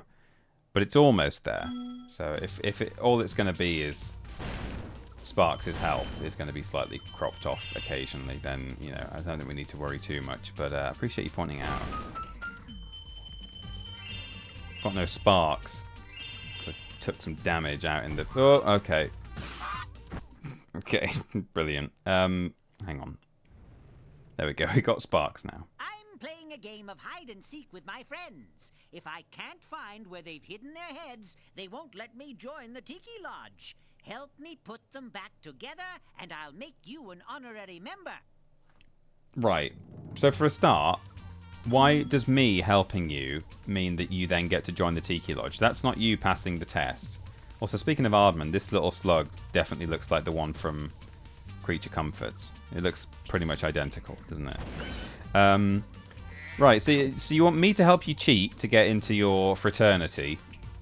But then also, you'll only just have joined, and you reckon that you can get me in? Is that how it works? As soon as you remember... by cheating, you can just grant someone honorary membership. Seems sus. Putting my whole sussy into this. Oh, damn it.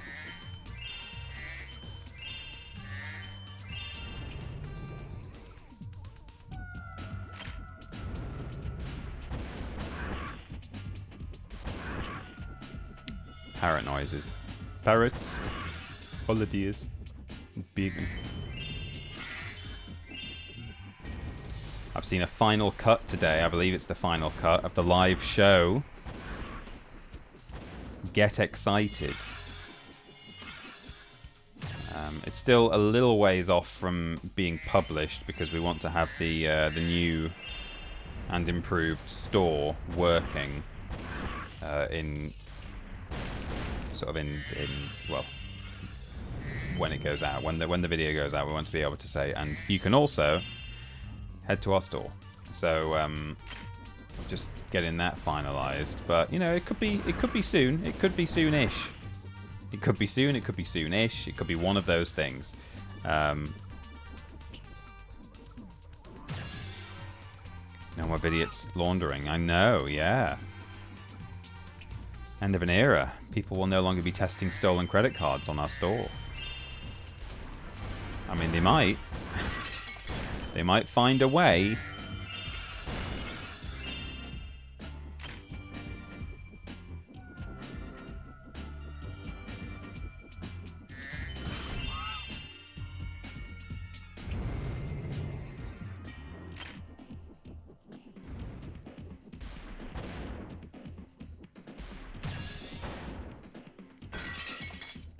Okay, one more Ed to find.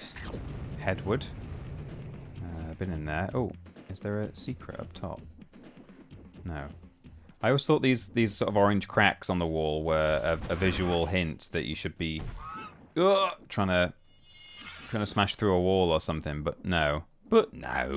Definitely need to get that as a sound alert. Organised, I've said that before. Oh, there we go. Oh, sizzled like a sausage. Okay. There it is, final head. And we've got all the treasure of the level. We're going for an egg here. Final egg. He's flying backwards because the controls are weird.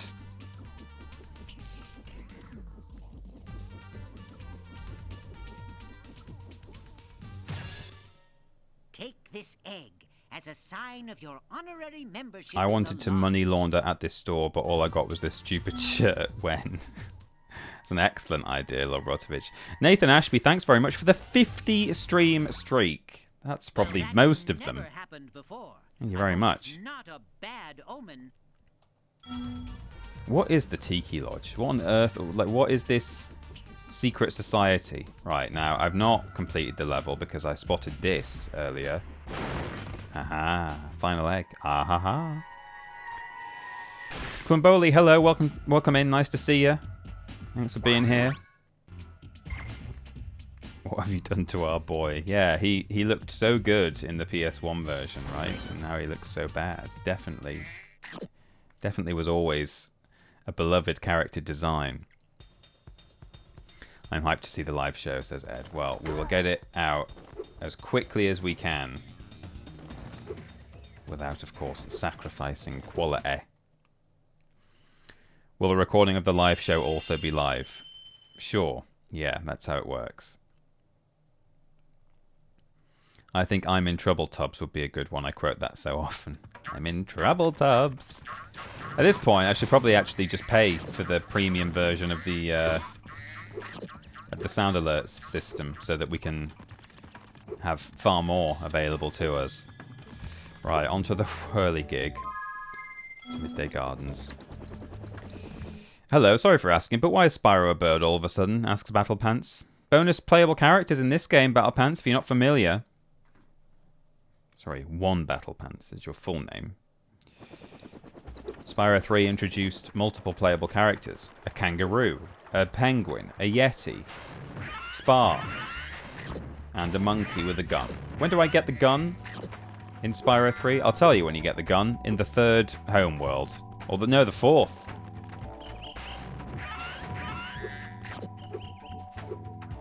Right, what am I here for? The Sparks level, which is over here. Anything else? Or have we, apart from that, have we completed... Oh no, Bamboo Terrace, we need... What did we need there? Do we need, the Yeti for that? Maybe we do. What's he called? Like Winston or something. Right. I don't think he's called Winston. That's the butler from... Hi, Spyro and Sparks. Tomb Raider. Hi, Spyro and Sparks. Having my footage included in it made me so curious as to how much of it was good enough, so the wait is even worse. How much of your footage is good enough to be included, or how much of our recording is good enough for us to not have to resort to asking other people for theirs? Which do you mean? Because fortunately ours is all pretty good, except we didn't quite get the arrival of the stage invasion, which, you know, let's not be too spoilery again for those who weren't there, but there was a stage invasion, and we missed, or it's not even so much, well, yeah, we missed the immediate reveal, and then also your footage, I think it was your footage was really good, it was a really good close-up, so we thought, oh, this is better than what we got with all of our stationary cameras filmed from the back. Bentley, that's the one. Winston, Bentley, same thing. It's okay, the one is there because I lost the password for my original account. Oh no, Battle Pants. F for your original account. Sorry to hear that. Oops. How much of the footage Mikey asked for got used? Oh right, yeah.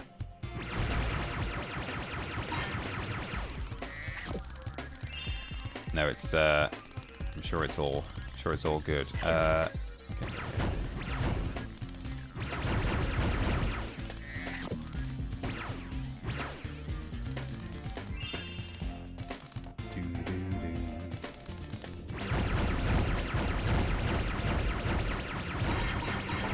Oh, okay.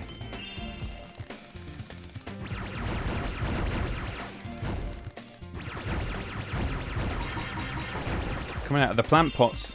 They're coming out of the goddamn plant pots. Will it be available on VHS? I mean, you jest. You jest, C. Bennett, but there was, and still is, a cassette available, not of the live show, but of the Vidiots' greatest hits. I mean, frankly, the contents of the cassette are not necessarily the reason that most people would want to buy the cassette. It was more something for people to just have as a memento and to pop on their shelves. But there was a cassette of Vidiots' greatest hits available at the merch stand at the show. In fact, maybe you know, C. Bennett, maybe you were there. It's hard to remember all the different names and faces who we saw at the two shows, but that was not an exclusive item to the show, but it was a limited stock item, and we weren't sure if we were gonna have any left, but we do have a few left, and they will be going on the updated store. So if you weren't at the show, or if you were at the show but you weren't able to get something that you wanted, or you've changed your mind and thought, oh, I should have got that thing and I didn't get it, we are gonna have I think pretty much everything that was at the store. There will be at least some limited numbers, or possibly not even limited, of those things available on the online store once the video version goes out, including the cassettes. Can confirm that the cassette is very good, says Rat in Space. What have you listened to it?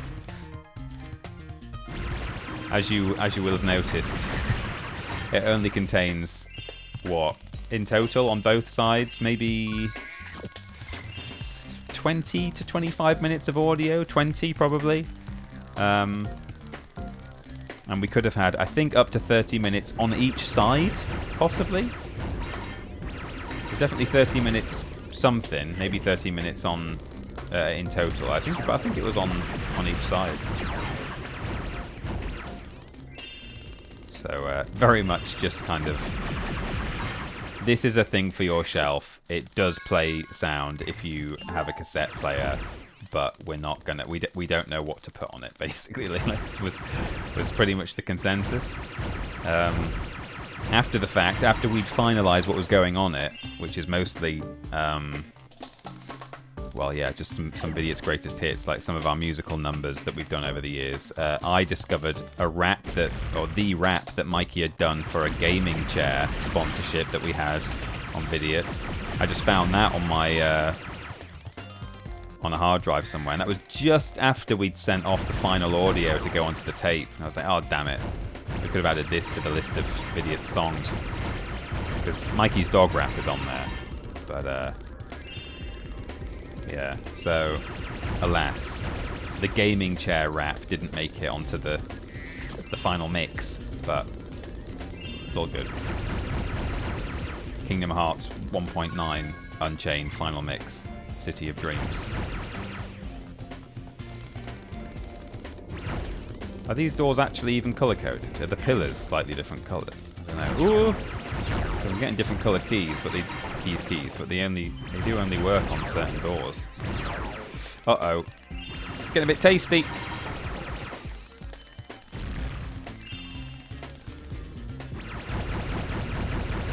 There we go.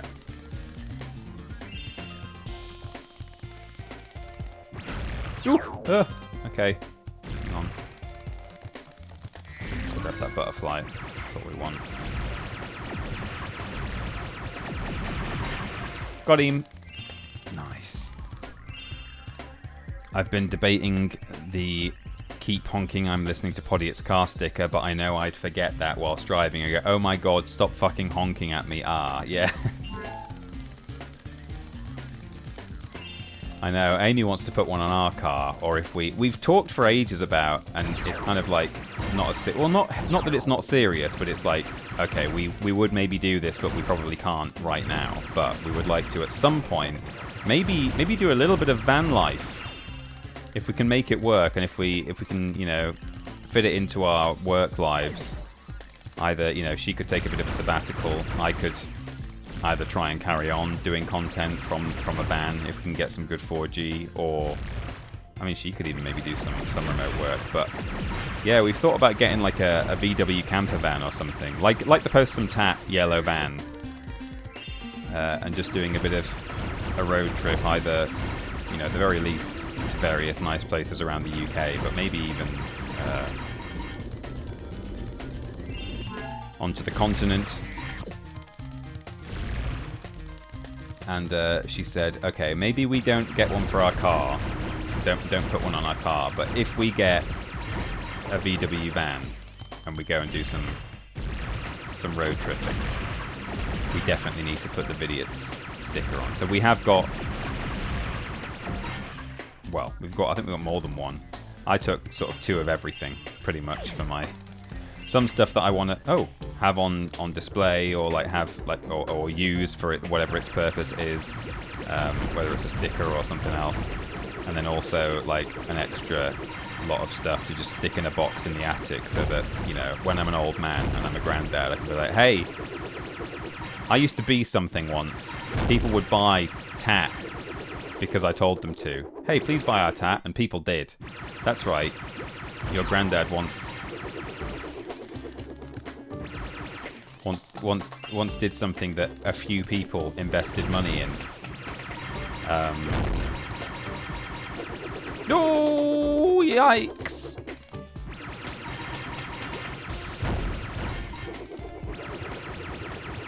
He's nearly dead. I'm nearly dead as well.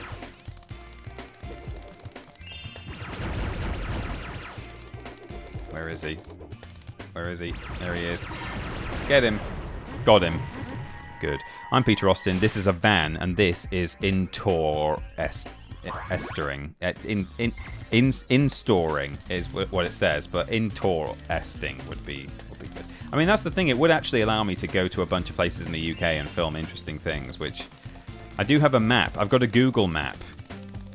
A custom, you know, you can make custom maps with little pins in them on Google, where I have a bunch of sites I could go to film stuff, and I have mostly, I don't want to say half-baked, I have almost complete plans now to finally go and do the London trip that people funded almost immediately on... what can I do? Yes! Oh, this is great. I'm glad I've got this. That's why I immediately decided to come back and do Sparks now, because we can actually point Sparks where we want, and he will show us where the treasure is, which is great news. But yeah, when I first launched my solo channel, in fact, it was before the channel even launched, I think, or maybe it had just launched, but I did a final stream around that time on Triple Jump, a kind of a goodbye, thank you very much sort of stream, thinking that I wouldn't necessarily be doing streaming going forward, and here I am. But I set up some goals, and people just kept smashing them. And I was like, oh my god, like, I can buy a GoPro now, and I can do all this stuff, and, you know, get, you know, it's great. And I kept having to update the goal for something, and I was like, I don't just want to put a random amount of money. I want to maybe like make it something specific, or Pacific, or Atlantic, or Mediterranean. And so I was like, well, I know that at some point I'd like to go down to London and film some stuff down there, because that's, you know, it's not on the doorstep. It will cost me money to do it. And again, people smashed that goal. And so I've been sitting on this London fund for ages, which I've not been able to really, like, go out and do yet properly. Not because I've got commitment issues. Like, I am going to do it, but I've had so much else on. And I've been working up to the wire a lot of the time to get each video shot, so I've not really had the time to like go out, film 4 or 5 videos in London all at once, come back, and then still have time to edit one of them and put them out on the channel, because it's just been, that's been how I've been having to operate alongside Worst Games Ever and stuff. But now we've got James Jenkins very kindly, well, not just out of the goodness of his heart, but we're very happy to be able to pay him for his services as an editor, which is wonderful. And it has freed up a little bit of time for me to now finally say, hey, remember that trip to London to go and shoot a bunch of things that my wonderful supporters funded right at the start of my channel. I can finally do it now. It's not been a money barrier. It's been a logistical time barrier up until this point. Now I can do it. Can't remember how I started talking about that. Oh yeah, going on a van tour. Yeah, so there are some places I'd like to go and film things. And London's one of them, but I don't have to wait until I buy a van to do that. I'm actually just making preparations to go down. I'm basically just waiting for it to now not be school holiday time and for it to be slightly less busy in London. Because, not gonna lie, I hate shooting stuff when people are around. I hate holding a goddamn selfie stick or standing in front of a tripod and talking to a camera. It's miserable. You look like such a bellend. You look like an influencer, which I don't consider myself to be. Or even, I don't even like saying that I'm a YouTuber. It's like the word gamer. You know, we've talked a lot about, particularly on the Triple Jump podcast, about how the word gamer, we don't really relate to it, particularly. Because it kind of has all these other things associated with it. Exclamation mark Ko-fi, do we have that command? I don't think we do, actually. I mean, I can drop it in. Ko-fi. It's pronounced Ko-fi, by the way. They say that on their website. Everyone thinks it would be, quite rightly, thinks it would be pronounced coffee, because it's like buy me a coffee. But it's Ko-fi, which rhymes with no fee, they say. Because apparently, I don't know if that's intentional or if that's by chance, but there's no fees attached to it. Ko-fi.com / that Peter Austin, I assume. It's been a while since I've had to... There it is. If you want to go over there and bung me a little dono, you're welcome to. But of course, we've got a donation link up there, and so it's not like that's not been available to you throughout today's stream, and there's no expectation at all. But you can go over there, and there's the option to drop a single one-off donation, or you can even be crazy and sign up for monthly support to support what I'm doing, particularly over on my YouTube channel, because of course here on Twitch I'm more supported by subscribers and bits and Twitch donations. So, but it all goes into the same pocket. It's all keeping everything ticking. And thank you to anyone who has ever supported me, either via Ko-fi or via Twitch or Worst Games Ever or anything over the years. The phrase "I feel like a total bellend" was used regularly when I was filming golf content for the Tube a while back. Yeah, that's it, mascot. After the tour, you could say that you've been all over. I could do, yeah. I've been all over this week. Imagine Dragons. You're paying Jenkins. The end of the world is upon us. He's not doing free labor anymore. I mean, you know, just a few coppers here and there, whatever we've got lying around. I remember you saying, if I return to streaming, and now here we are. Yeah, the big if. There's nothing in London anyway. If you don't van life to Munich, I will be sad. Yeah, we should. I would hope that if we did get a van, a camper van, we would take it onto the continent. Do a little tour, or a big tour.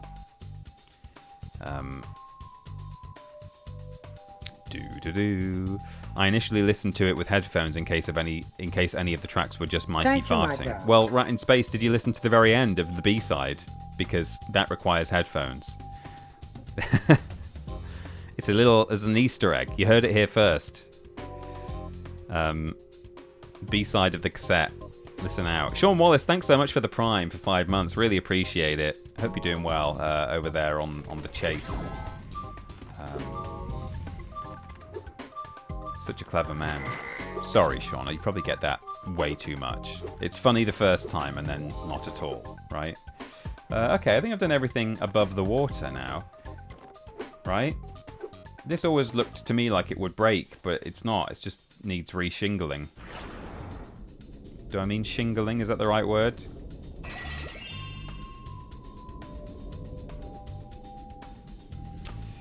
To be fair, I'm very glad that you came back to streaming. I remember being so sad when you stopped. I'm so immensely glad you're back. Well, thank you, Darkler. That's very nice. I swear to all of you, I wasn't trying to be a tease. Like, hey, I might be about to stop streaming, so give me some enormous final donations because I'm never coming back. And then like, well, I think it was nearly a year later, to be fair. But yeah, then a year later, I just came back.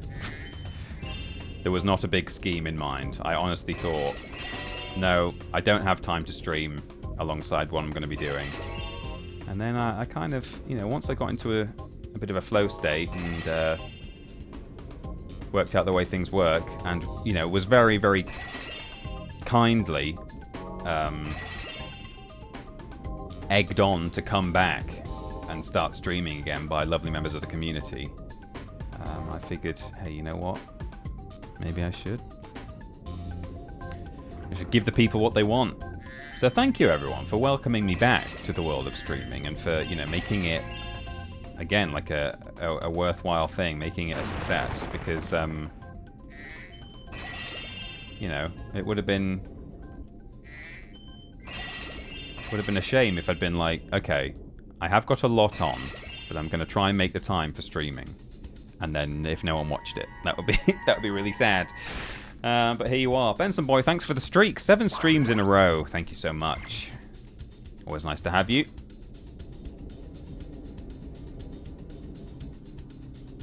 I'm honestly even considering possibly adding a day to my stream schedule. I've kind of teased it. I think I talked about it last week a little bit. And I'm really not sure. Like I'm genuinely not trying to be a tease for something that I'm actually secretly positive that is going to happen. If anything, I think it's more likely that it won't happen, but I'm just weighing up like how possible it is.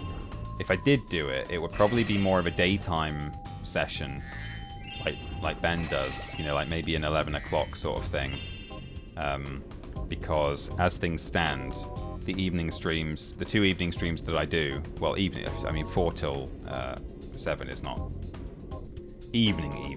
It's evening by the time I'm finishing, you know. But 7 till 10 certainly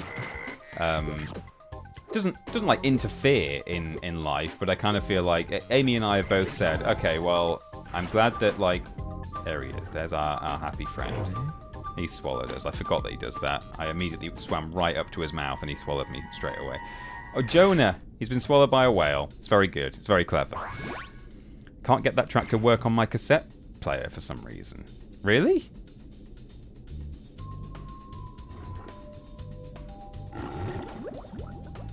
What, on the B-side full stop, or just that last bit?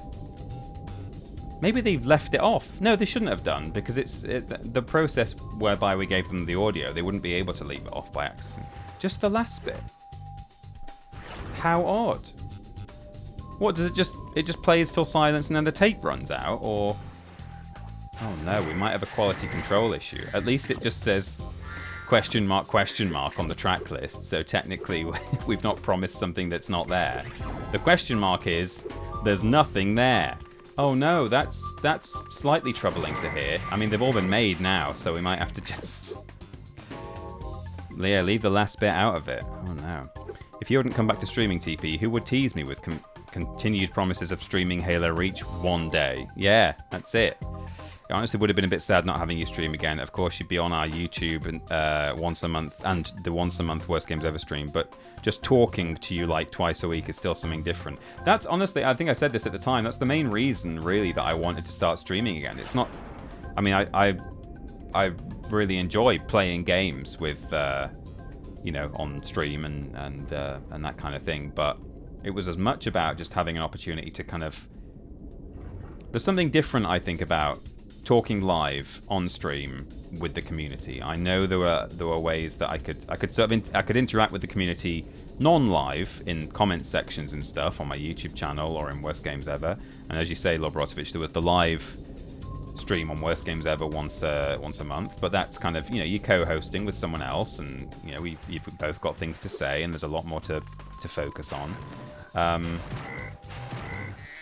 But there is just something, and you know, there's Discord as well. I've always been able to instant message with the community over there. What am I missing? I've not got all the treasure yet, have I? Let me think about this. Don't tell me yet. Don't tell me, everyone.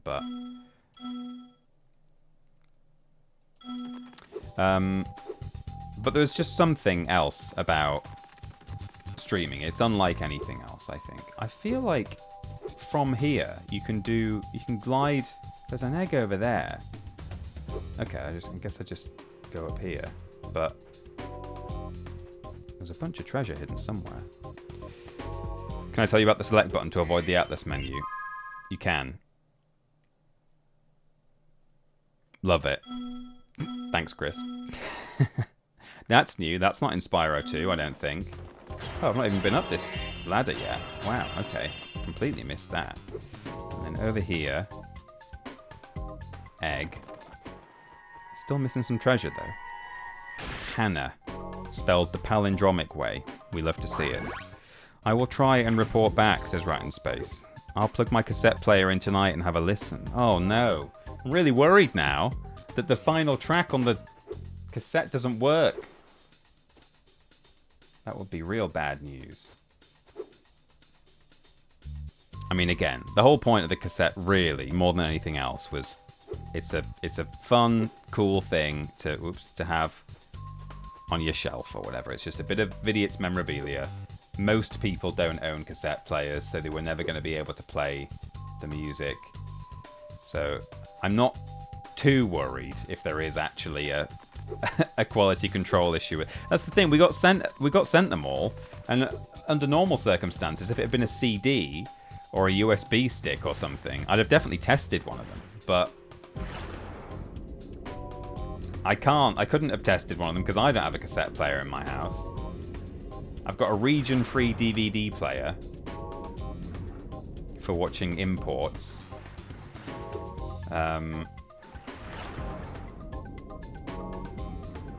But no cassette player here. Have we been up here yet?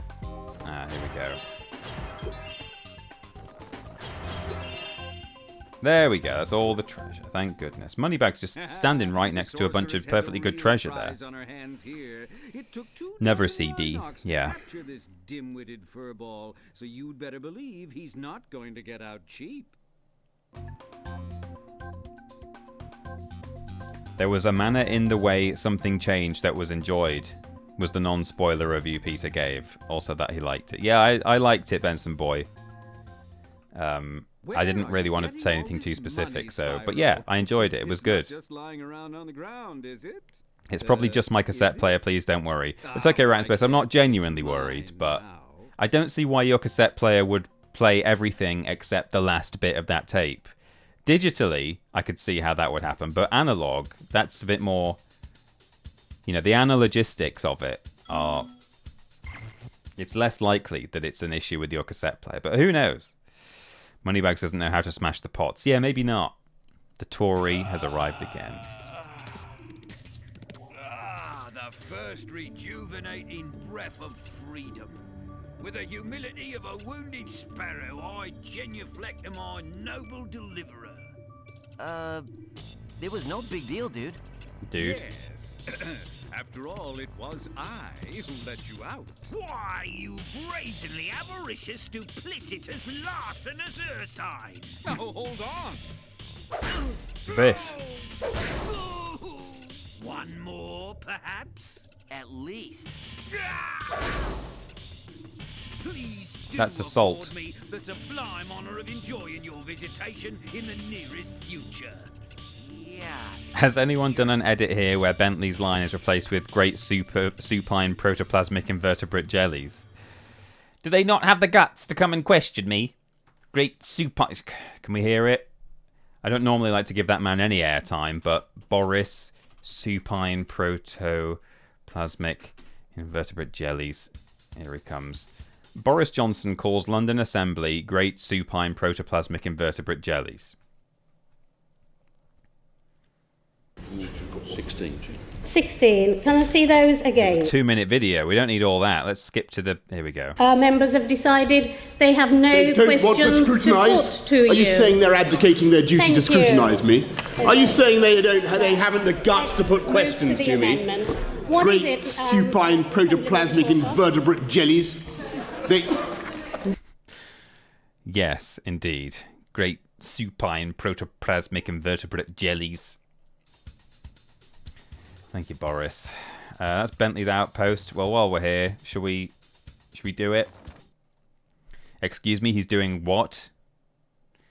Yes.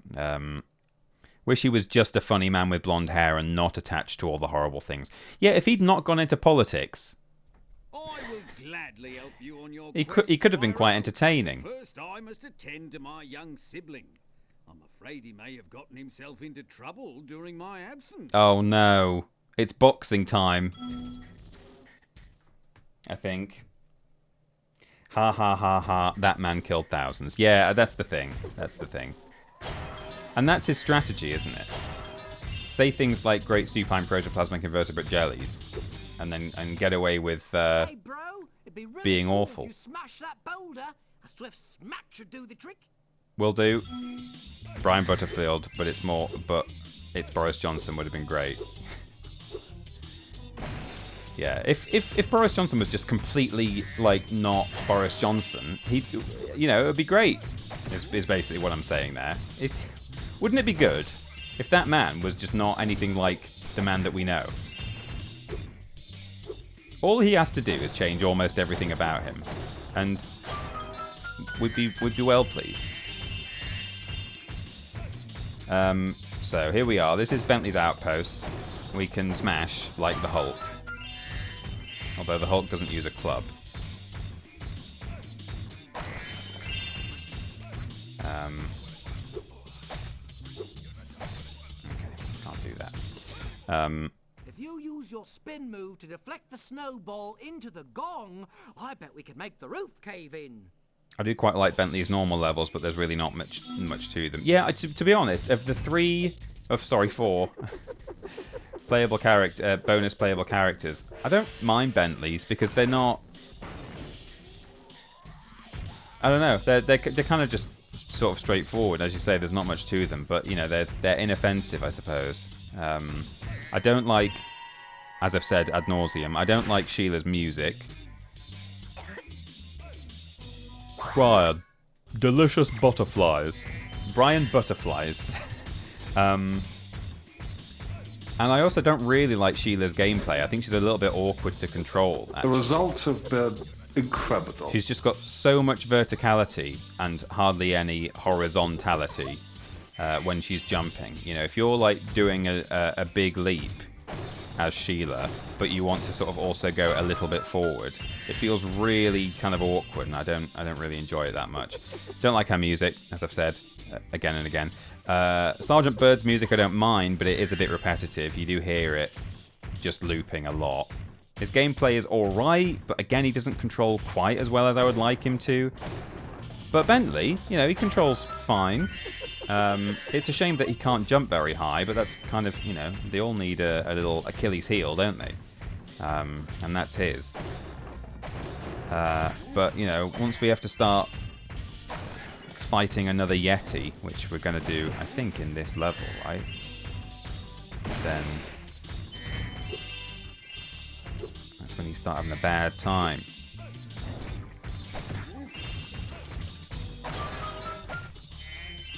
Bum, bum, bum, bum.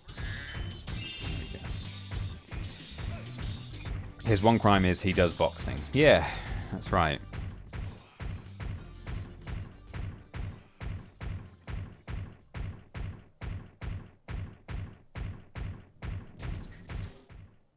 That ice cube is so... Yeah, the club made of ice is incredibly durable.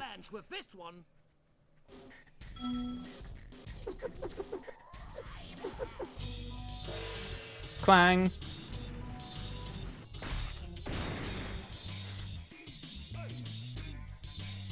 Mohammed Bentley.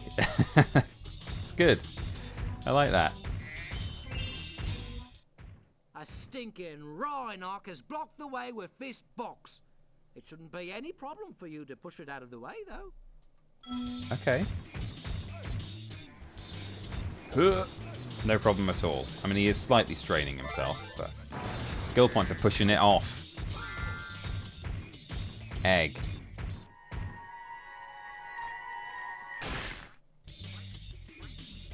Charlie, look at him go.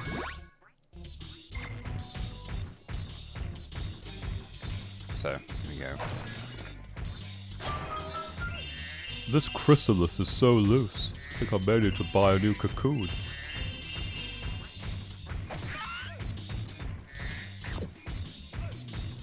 Float like a dragonfly, sting like a rhinoc. Yeah.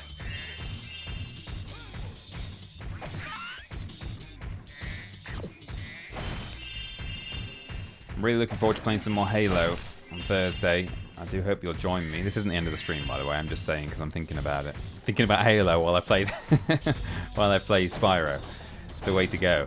Yeah, I'll be streaming normal time on Thursday rather than early, which is what I did last week. And it's going to be good.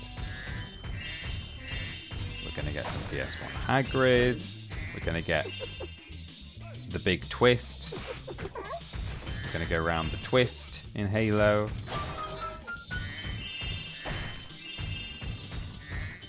No spoilers, anyone? No spoilers about the twist?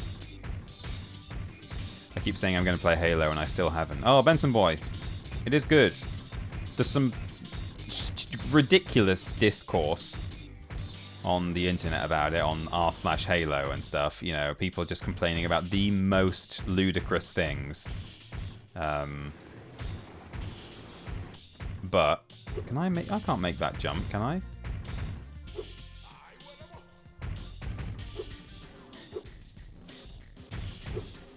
Oh, I can. Okay, there's length to your jump, just not a lot of height. That's fair enough. Okay. So is there Yeti boxing? I thought the Yeti boxing was because it was in defense of his little brother, but maybe we see his little brother again later.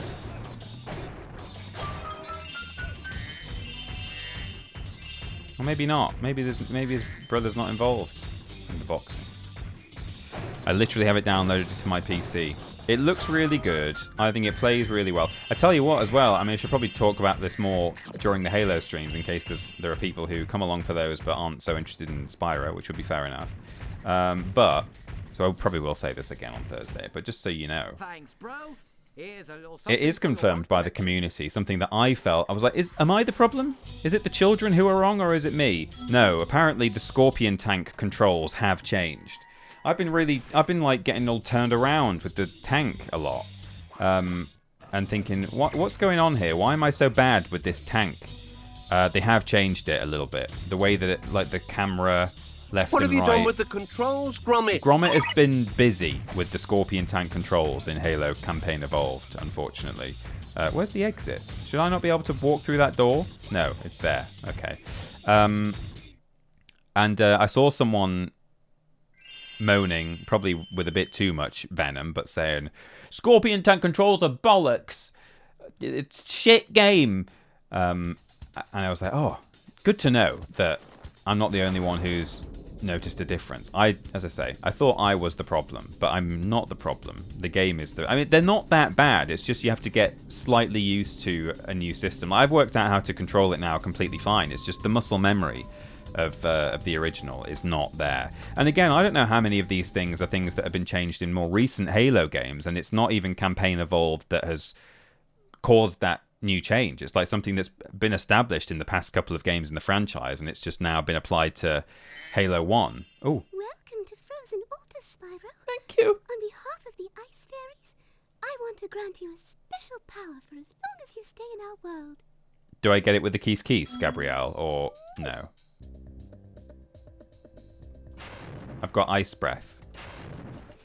This is definitely something that they should do in A Realm Beyond. I think it was used in, what, Enter the Dragonfly, I think? Elemental breaths. You had like a little water bubble breath thing. I don't know what that was for. Maybe extinguishing fires or something. But, you know, ice cubes and You could do actual flame and then also fireballs, and you could do electric breath. That's something that they could take from Enter the Dragonfly, I think. You know, a mostly kind of sort of bad game. Some bear sold us. This is the level with Yeti boxing. Okay, Scarfajoku, thanks for the warning. With these flippers, I can't even turn it on. I love no trouble using it though. I love the Just walk voice acting on inside. these ducks. When you're done, press the triangle button and you'll walk back out. Or penguins, whatever they are. Just walk inside. When you're done, press the triangle button and you'll walk back out. Okay. Alright. ASMR. So yeah, you can like sizzle stuff with these things. I've already... Oh, there we go. There was some snow in the way.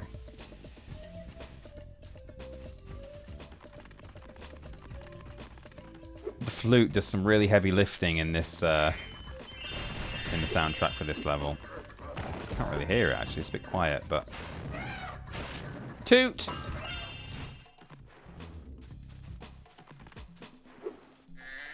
So yeah, Scorpion controls are different. Someone in the community, was it CHR, Chris, or was it someone else, said, hey, here's the thing about the way that the hunters work and the weak spot on the hunters, which I didn't realize until that was pointed out. So that's useful to know. So yeah, I'm still learning as I'm going about some of the changes that they've made. That's all good.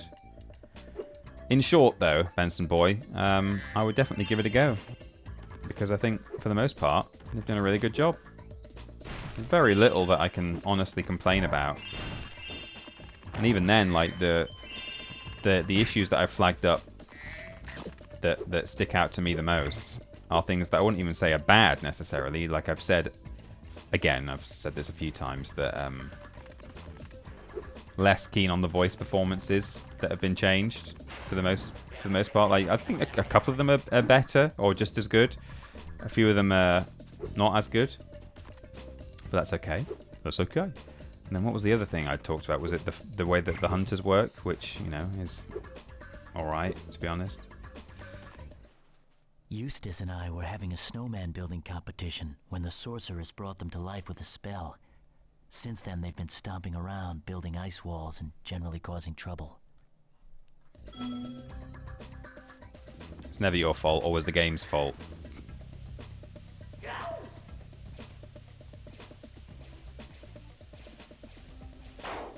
Pop. Not in there, says Loser Question. What, this level? Is that what you were saying? Don't come into this level. Oh, Yeti Boxing is in another level. Oh, I see. Yeah. No, that's an old message. But she just spat on you. Is that what she did? Yeah, she sort of spat snowflakes on me. Hawk Tour. Oh yeah, I'm glad they toughened up the hunters in later games. They were always supposed to be scary. They kind of messed up in early games, I think. I discovered that the reason why... This is interesting. I can't even remember if this was also in the Discord when people were talking about it, or if I saw this elsewhere. But the reason, interestingly, why... Again, I should probably save all this for when we're actually playing Halo, shouldn't I, really? Because there isn't... You know, it's not a guarantee that there's a 100% crossover in audience. So apologies if I repeat any of this on Thursday, but I'll say it now that I've started. The reason that the hunters in Halo die to one shot of the Magnum, or the pistol as it was called, I think, originally. It would be easy to get up to that treasure if you had something to stand on. Yeah.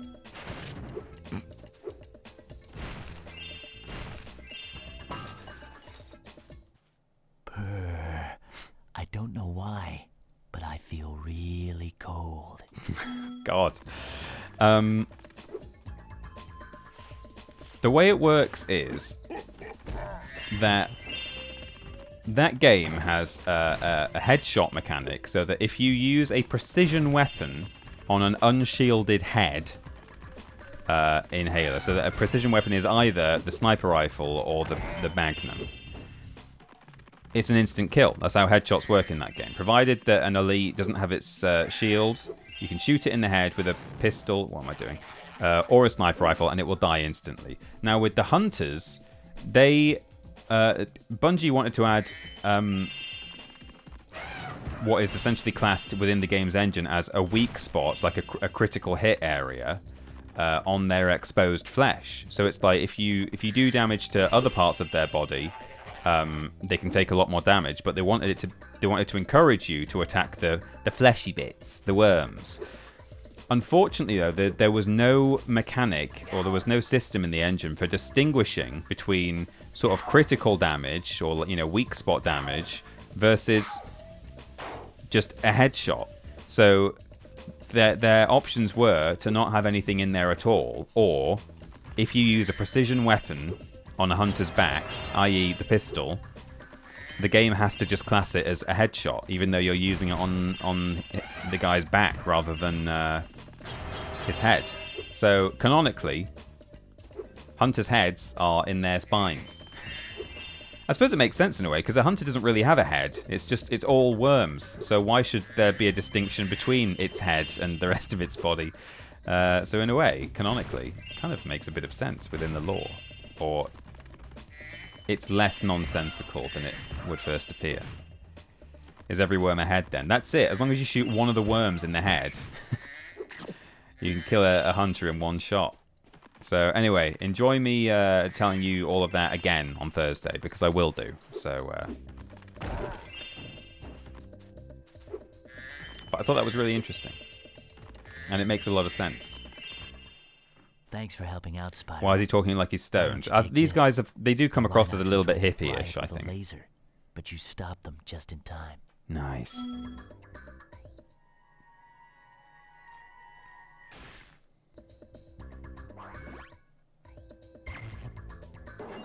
It's like kind of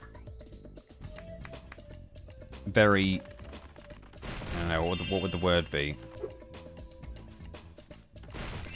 Performative. It's like kind of performative Westerners who take up Buddhism and Eastern tradition and maybe go out to the Himalayas or something. Not because they're actually like really that serious about it, but just because it's so aesthetic.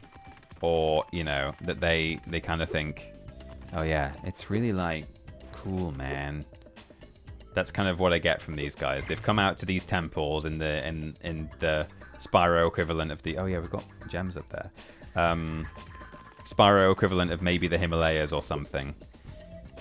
But they're actually just stoners who think that maybe Buddhism is like kind of a cool idea, but they're not actually that interested in the tradition and like the actual tenets of it. They just think, hey, it's cool.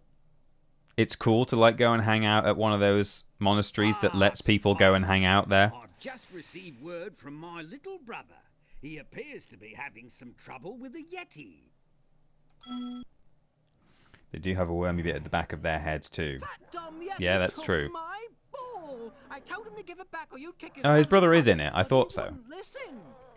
Okay, now this is affected by the adaptive difficulty in the game, and turns out if you've been doing really well, by which I mean if you've gathered pretty much everything up until this point, the game thinks that you're really, really good at Spyro, and it makes this really hard. Or, perhaps it works the other way around, and rather, if you've not gathered everything, the game thinks, oh, you're crap, I'm going to make this easier.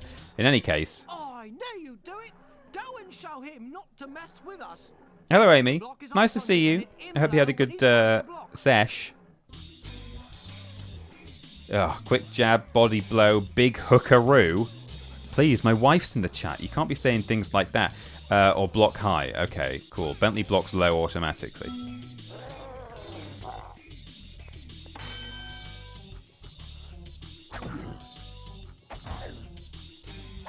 Ugh. Dude. Oh, God. Help. Let's give him the big hookaroo.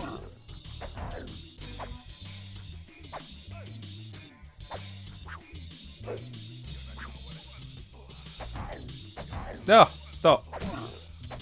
Hookaroo. Hookaroo. Got him.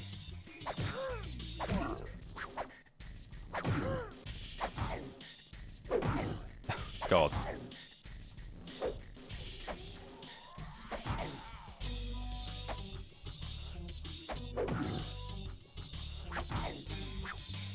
No.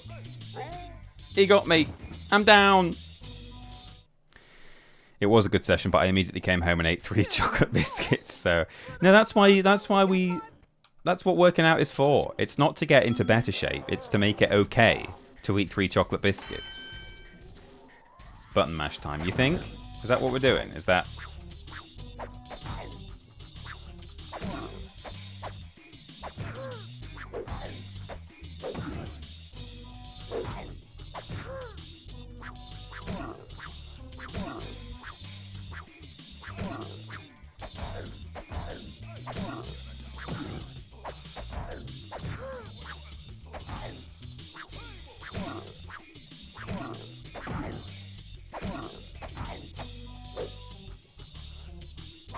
Oh, God. No! I got so close.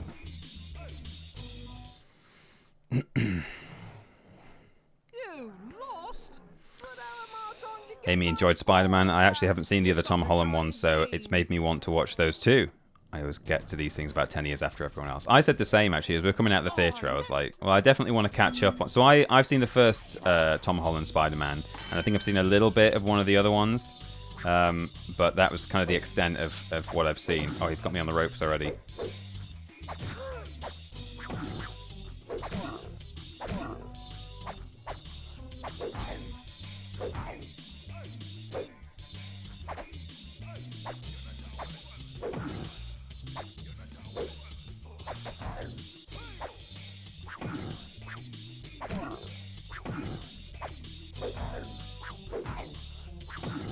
This is the infamous challenge in the game.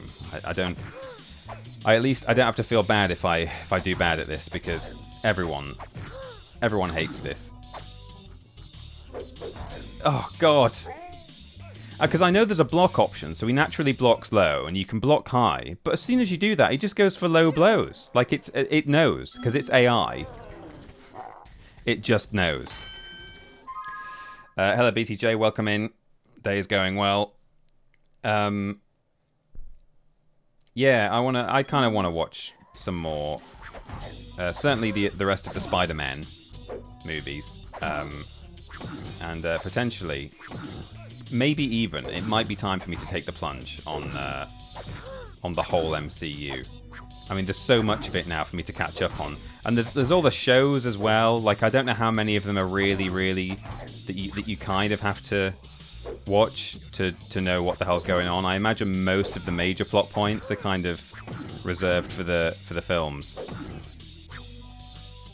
But, you know, maybe there's some sort of, like, major death that happens in a TV show or something.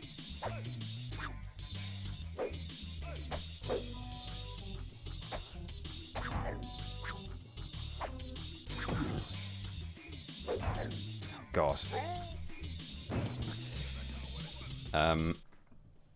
All I know is by the time I finished this level in the Reignited trilogy, I was pissed off and had to turn off my PlayStation for a while. So it's fair enough. I saw something saying it's already outsold the Odyssey at the box office, which is pretty impressive. It is impressive. It did do really well. It broke a record in terms of preview ticket sales, I think. It did really well there. I think it was the most money taken in a preview weekend. I think I've got to float like a dragonfly a little bit more here.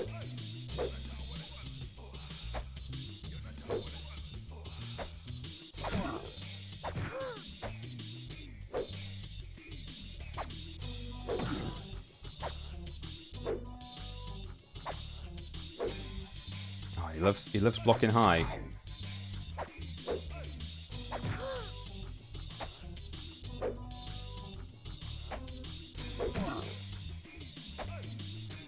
Okay, I think I've found a cheese here, Gromit.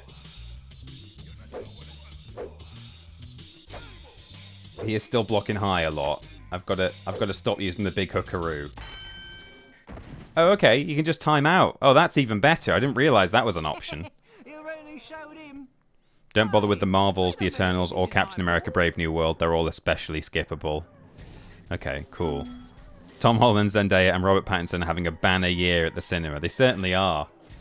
I saw a meme this morning of Tom Holland and Zendaya, like, it was Photoshop, but they were lying on a pile of money, and it just said like the Odyssey and Spider-Man.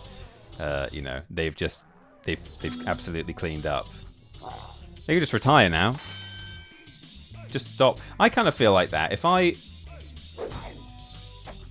well, I suppose, you know, if you're doing what you love, which I imagine they probably are, they must love acting. They're not doing it because they can't find other work. Then maybe you would just carry on doing it anyway. But if I just won the lottery tomorrow, I'd still carry on streaming and I'd still carry on making videos. So maybe it's kind of a moot point. It's kind of a stupid thing. But let's say back when I was not doing so much like creative stuff, and I was doing like more, well, not even creative, but like maybe in the early What Culture days when I was a video editor before I was anything else, and you know, I wasn't really writing, I wasn't really presenting as much. I kind of feel like if I won the lottery and I never had to work again, then I wouldn't. I'd just stop working. I'd start like volunteering or something, or doing something that kind of mattered to me, more than earning cash. So yeah, I kind of feel like if as a couple, me and Amy suddenly took home, I mean, what was it? Zendaya got 8 million or something for Spider-Man. I don't know what Tom Holland got if she got 8 million. She only had 15 minutes of screen time. And then goodness knows what they both got for the Odyssey. I mean, again, they both didn't have a huge amount of screen time in the Odyssey, relatively speaking, but they'll have taken home a nice little pay packet. They could just never work again now if they were careful with what they've earned. But, you know, they're doing what you love. You carry on doing it, right? Look at me. I don't have to be here. I'm doing it because I like it. I do. I really love it. As we were saying earlier, I'm so glad I started streaming again. Right. 7. Oh, no. Stay away. I'm so glad there's a timer on this. I kind of didn't really spot that at the start until I just by chance I ran out of time in the first challenge. Just got to give him, get a few hits in.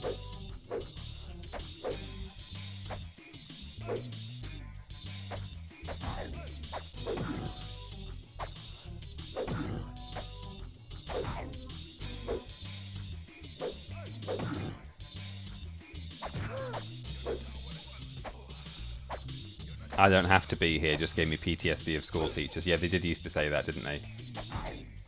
I don't have to be here, you know. I could be at home. I'm doing this for you. We're glad you came back to streaming too, Peter. Thank you, Tetsuwaya.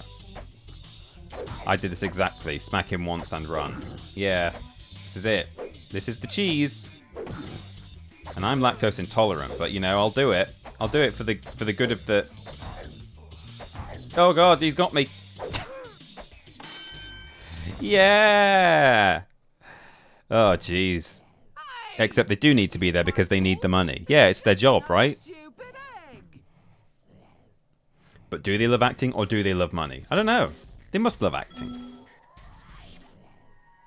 Zendaya's got June coming this year too. Wow, yeah.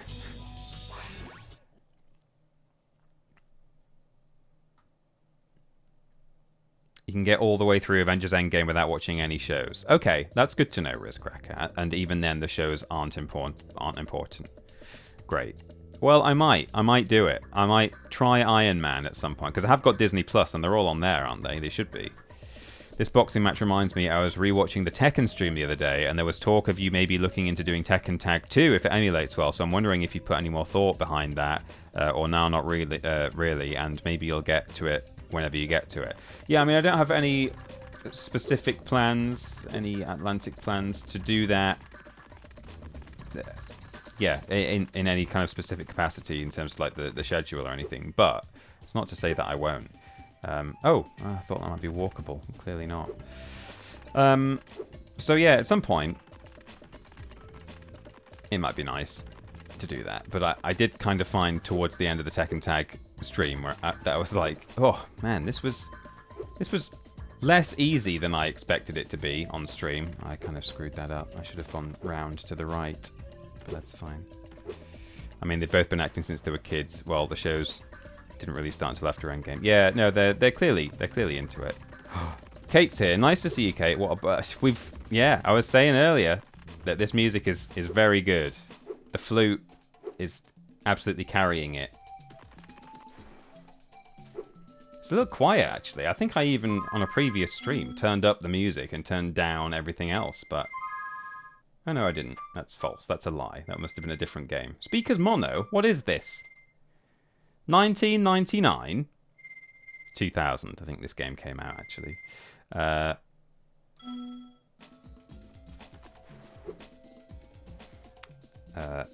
We love a pan flute. We do. How you doing, Kate? Have you had a good day? Have you been streaming today?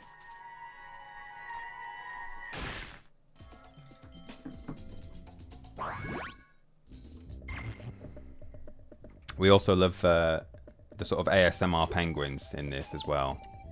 You know, if you head into that building, you can use the magnifying glass to melt the snowman. Oh, all right. Jeez, I wasn't ready for that. Chill. I can only get so aroused, penguin. I'm bloody hot, mate. Literally sick of it now. I honestly, it was all right when I started streaming in this room, and then I shut the door and shut the blinds in a south-facing window. PC on. I'm melting. I'm melting in here. I could do with some Spyro ice breath directly to the face. That's not right. I've got to go over that wall.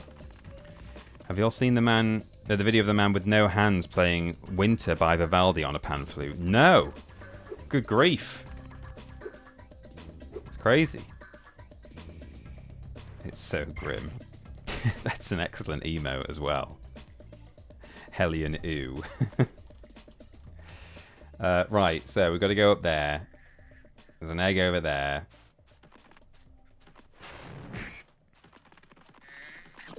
I saw Kate posted a photo of her setup, her like office shelves, the other day, and there's a lovely little Spyro bay on her. I don't know if it's the same shelf as me, with the square holes. Can't remember, but PS1 anniversary controller and.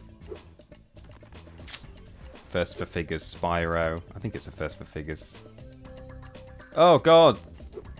And here I am, sucking at Spyro 3, because it's the one game that I didn't have as a child, and I don't really know it very well. Okay, let's go. I've got to go back round. Sorry. I've got to get up that. It's the temple with the stairs where we need to be. I do love that little purple dude. It's so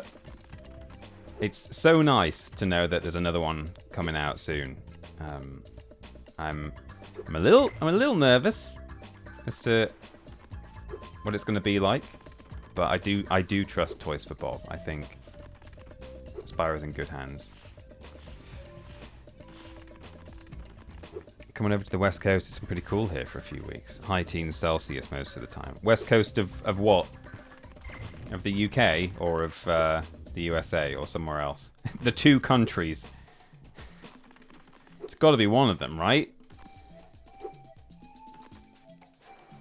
Right, let me try one more. Oh, hang on. No, yeah, let's go up here. I'm trying to remember how I get to the little stairs up to that temple thing.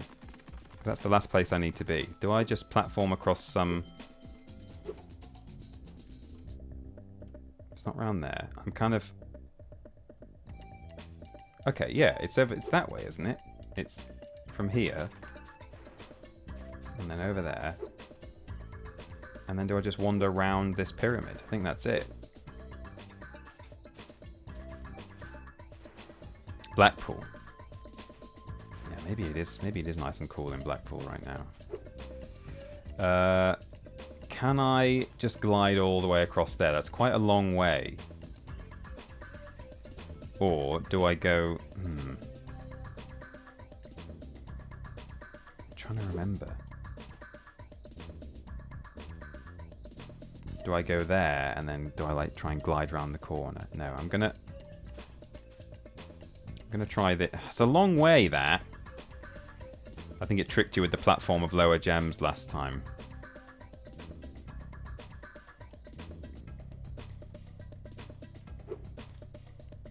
No, that's not it. Unless if I'd hovered, maybe that would have been it. Okay, hang on. Oh God, D-Lodge. Is that the second one today or the third? I hope it's the third, and the third and final.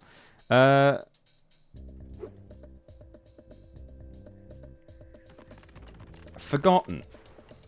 Let me go. It's clearly I've made a good start. I think going round here. We go up top. We do some roof hopping. To reach the other gems, freeze the hippie bird and use them as... Oh, yeah. It did tell... Yes, that's a mechanic, isn't it? Okay, hang on. Yeah. Freeze hippie bird. Hippie bird, the new mobile game sensation that causes people to sell their phones on eBay. Remember that? People who still had Flappy Bird on their phones were selling them on the internet. Mad. We went... Why do people go so crazy for Flappy Bird? It was, you know, it was alright. It was pretty good, but... Sometimes just stuff gets the better of people, doesn't it? Right, so we can't... That's not a doable glide. Oh, that... I mean, that might be... This might not be the way I'm supposed to get up, but... Yeah! Okay. Well, now I can go down here, but I think people were saying I'm supposed to freeze I him. understand you're quite expert in the collection of canuts.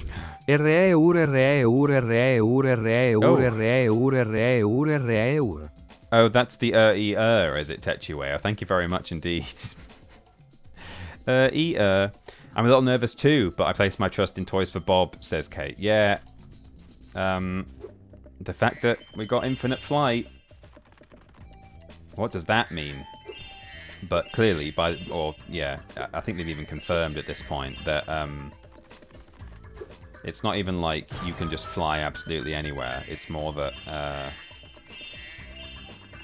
you have to use like updrafts and stuff and fly through rings and stuff to access certain areas. So it's not a complete free flight, because that would be a little bit like, don't know how I feel about that. But they've said that that's not how it works. You can't just take off and fly anywhere like you can in the flight levels, in the speedway levels. So that's good. In Toys for Bob, we trust. Yeah, I agree. Thanks for the bits, Techueo. I like the snowman as well. Oh, it's a narwhal. Okay. It's just a perfectly round... Is it a narwhal? Is it it's a snowball narwhal. Did that just say level complete? I wasn't looking. I was looking at chat. Catch the ice cats. Oh yeah, that's a it's a twinkly door we've got to go through for that, right? Oh, excuse me, sir. Snow wall, yeah. I'd pay good money for an iPhone with the Mirror's Edge game, which was delisted years ago. Oh, see, this is the thing. This is the thing with an all-digital ecosystem. Preservation is kind of non-existent in places. My lovely wife Amy is currently studying a course to expand her career, and her career is in the library and archives sector. And as part of the course, she was I heard some of the stuff that she was studying, and it was about preservation of stuff, you know, because that's what you're concerned about with when you're in archives. I think actually I don't need to go all the way around here. I think it's in this. Is it in here with money bags? Yeah. Say, Spyro, you're a sports I am fan, studying aren't digital you? preservation as it you happens. probably Snap. know, Yeah. Thompson Altars is the birthplace of the great sport of cat hockey. And Today's match is sold out, you know, of it's course, certainly but an issue just happen to have a with spare other ticket things that too. I'll I think for the send you most to part, say, Amy will be looking more at preservation of resources such as, well, as written resources, given that it's libraries. But you know, libraries, they look after all kinds of different things, different types of media. A library is not just books, and a library is not just written, information. It's well, any kind of media. You can have a music library or a video library or whatever. Head yeah. on in, Spyro. It should be a thrilling match. In fact, I've even placed a little wager on the Rhinoc team. Oh, great. Let's just hope the local team doesn't have any last-minute accidents. Uh-oh. Can I freeze? No, of course I can't. We have to wait until the end to get our revenge on Moneybags. They've got a video game. They've got video games at the library now, says Benson Boy. Oh, that's good. I'm glad to hear your library has video games. I challenged a Rhinoc to a Aren't PS3s with the PT hockey. demo worth quite a bit? could Yeah, I spring imagine they my probably fever are. during training. Would you mind taking my place? Great. Freeze the cats and push them into my goal to score.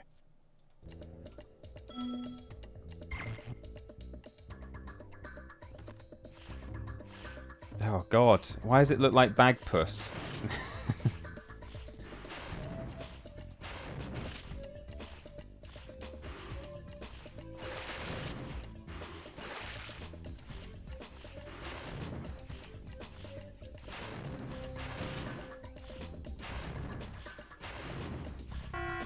Okay, good.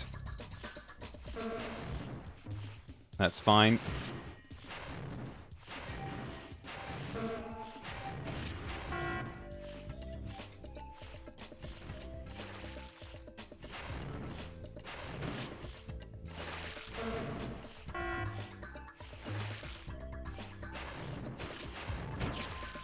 Feels like a foul to freeze your opponent in a block of ice, doesn't it, really? But apparently it's allowed. What happens if I push him into the goal? Is it like the golden snitch? You just win instantly.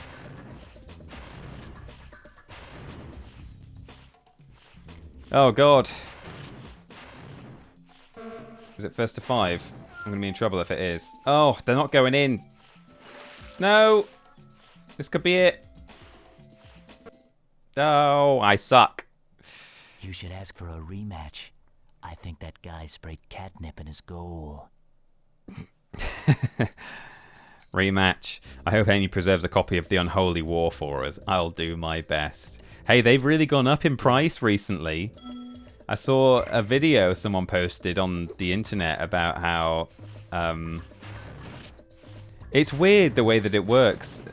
It's such a supply and demand thing, and sometimes the supply and demand, just because like it can be as simple as one person on eBay might just pay a lot for a copy of The Unholy War just because maybe they're really keen, they're a big fan, and then all of a sudden that just puts up the overall value of The Unholy War. It's like, well, one of them just sold for this amount, and then suddenly everyone on eBay or even CEX will say, okay, here's what we value The Unholy War at. We're selling it for this much, and people on eBay will start charging more for it, and you'll find that, oh no, that's going to go in the wrong goal.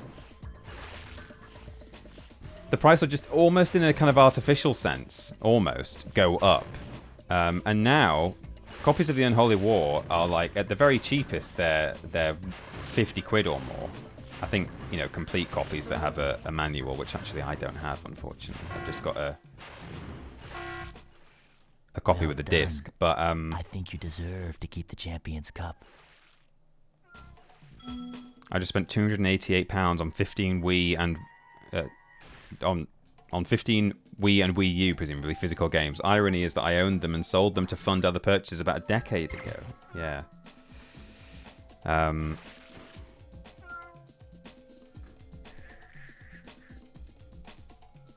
No, that is legal. Well, you should know, Lord Rushfish. You are the ice hockey correspondent. This game feels unethical somehow. Yeah, also, you know, clearly the frozen cats as well seems like an issue. Oh, they've got little scratching posts. Oh god, you can just freeze them all. Definitely unethical. Okay, I think, is that the level complete? Yes. Well, we've timed that very well. It's 7 PM on the dot. I've told my brother in no uncertain terms he must never get rid of our family Wii. That thing will be coming to the grave with us. Yeah, the controllers have like pretty much packed up with the well, not Austin family Wii because it's Amy's family, but yeah, the family Nintendo Wii. I think we even had to buy them an extra controller at one point, didn't we, Amy, to replace the one that just didn't work anymore. But it will just keep on. It will be forced to keep on kicking.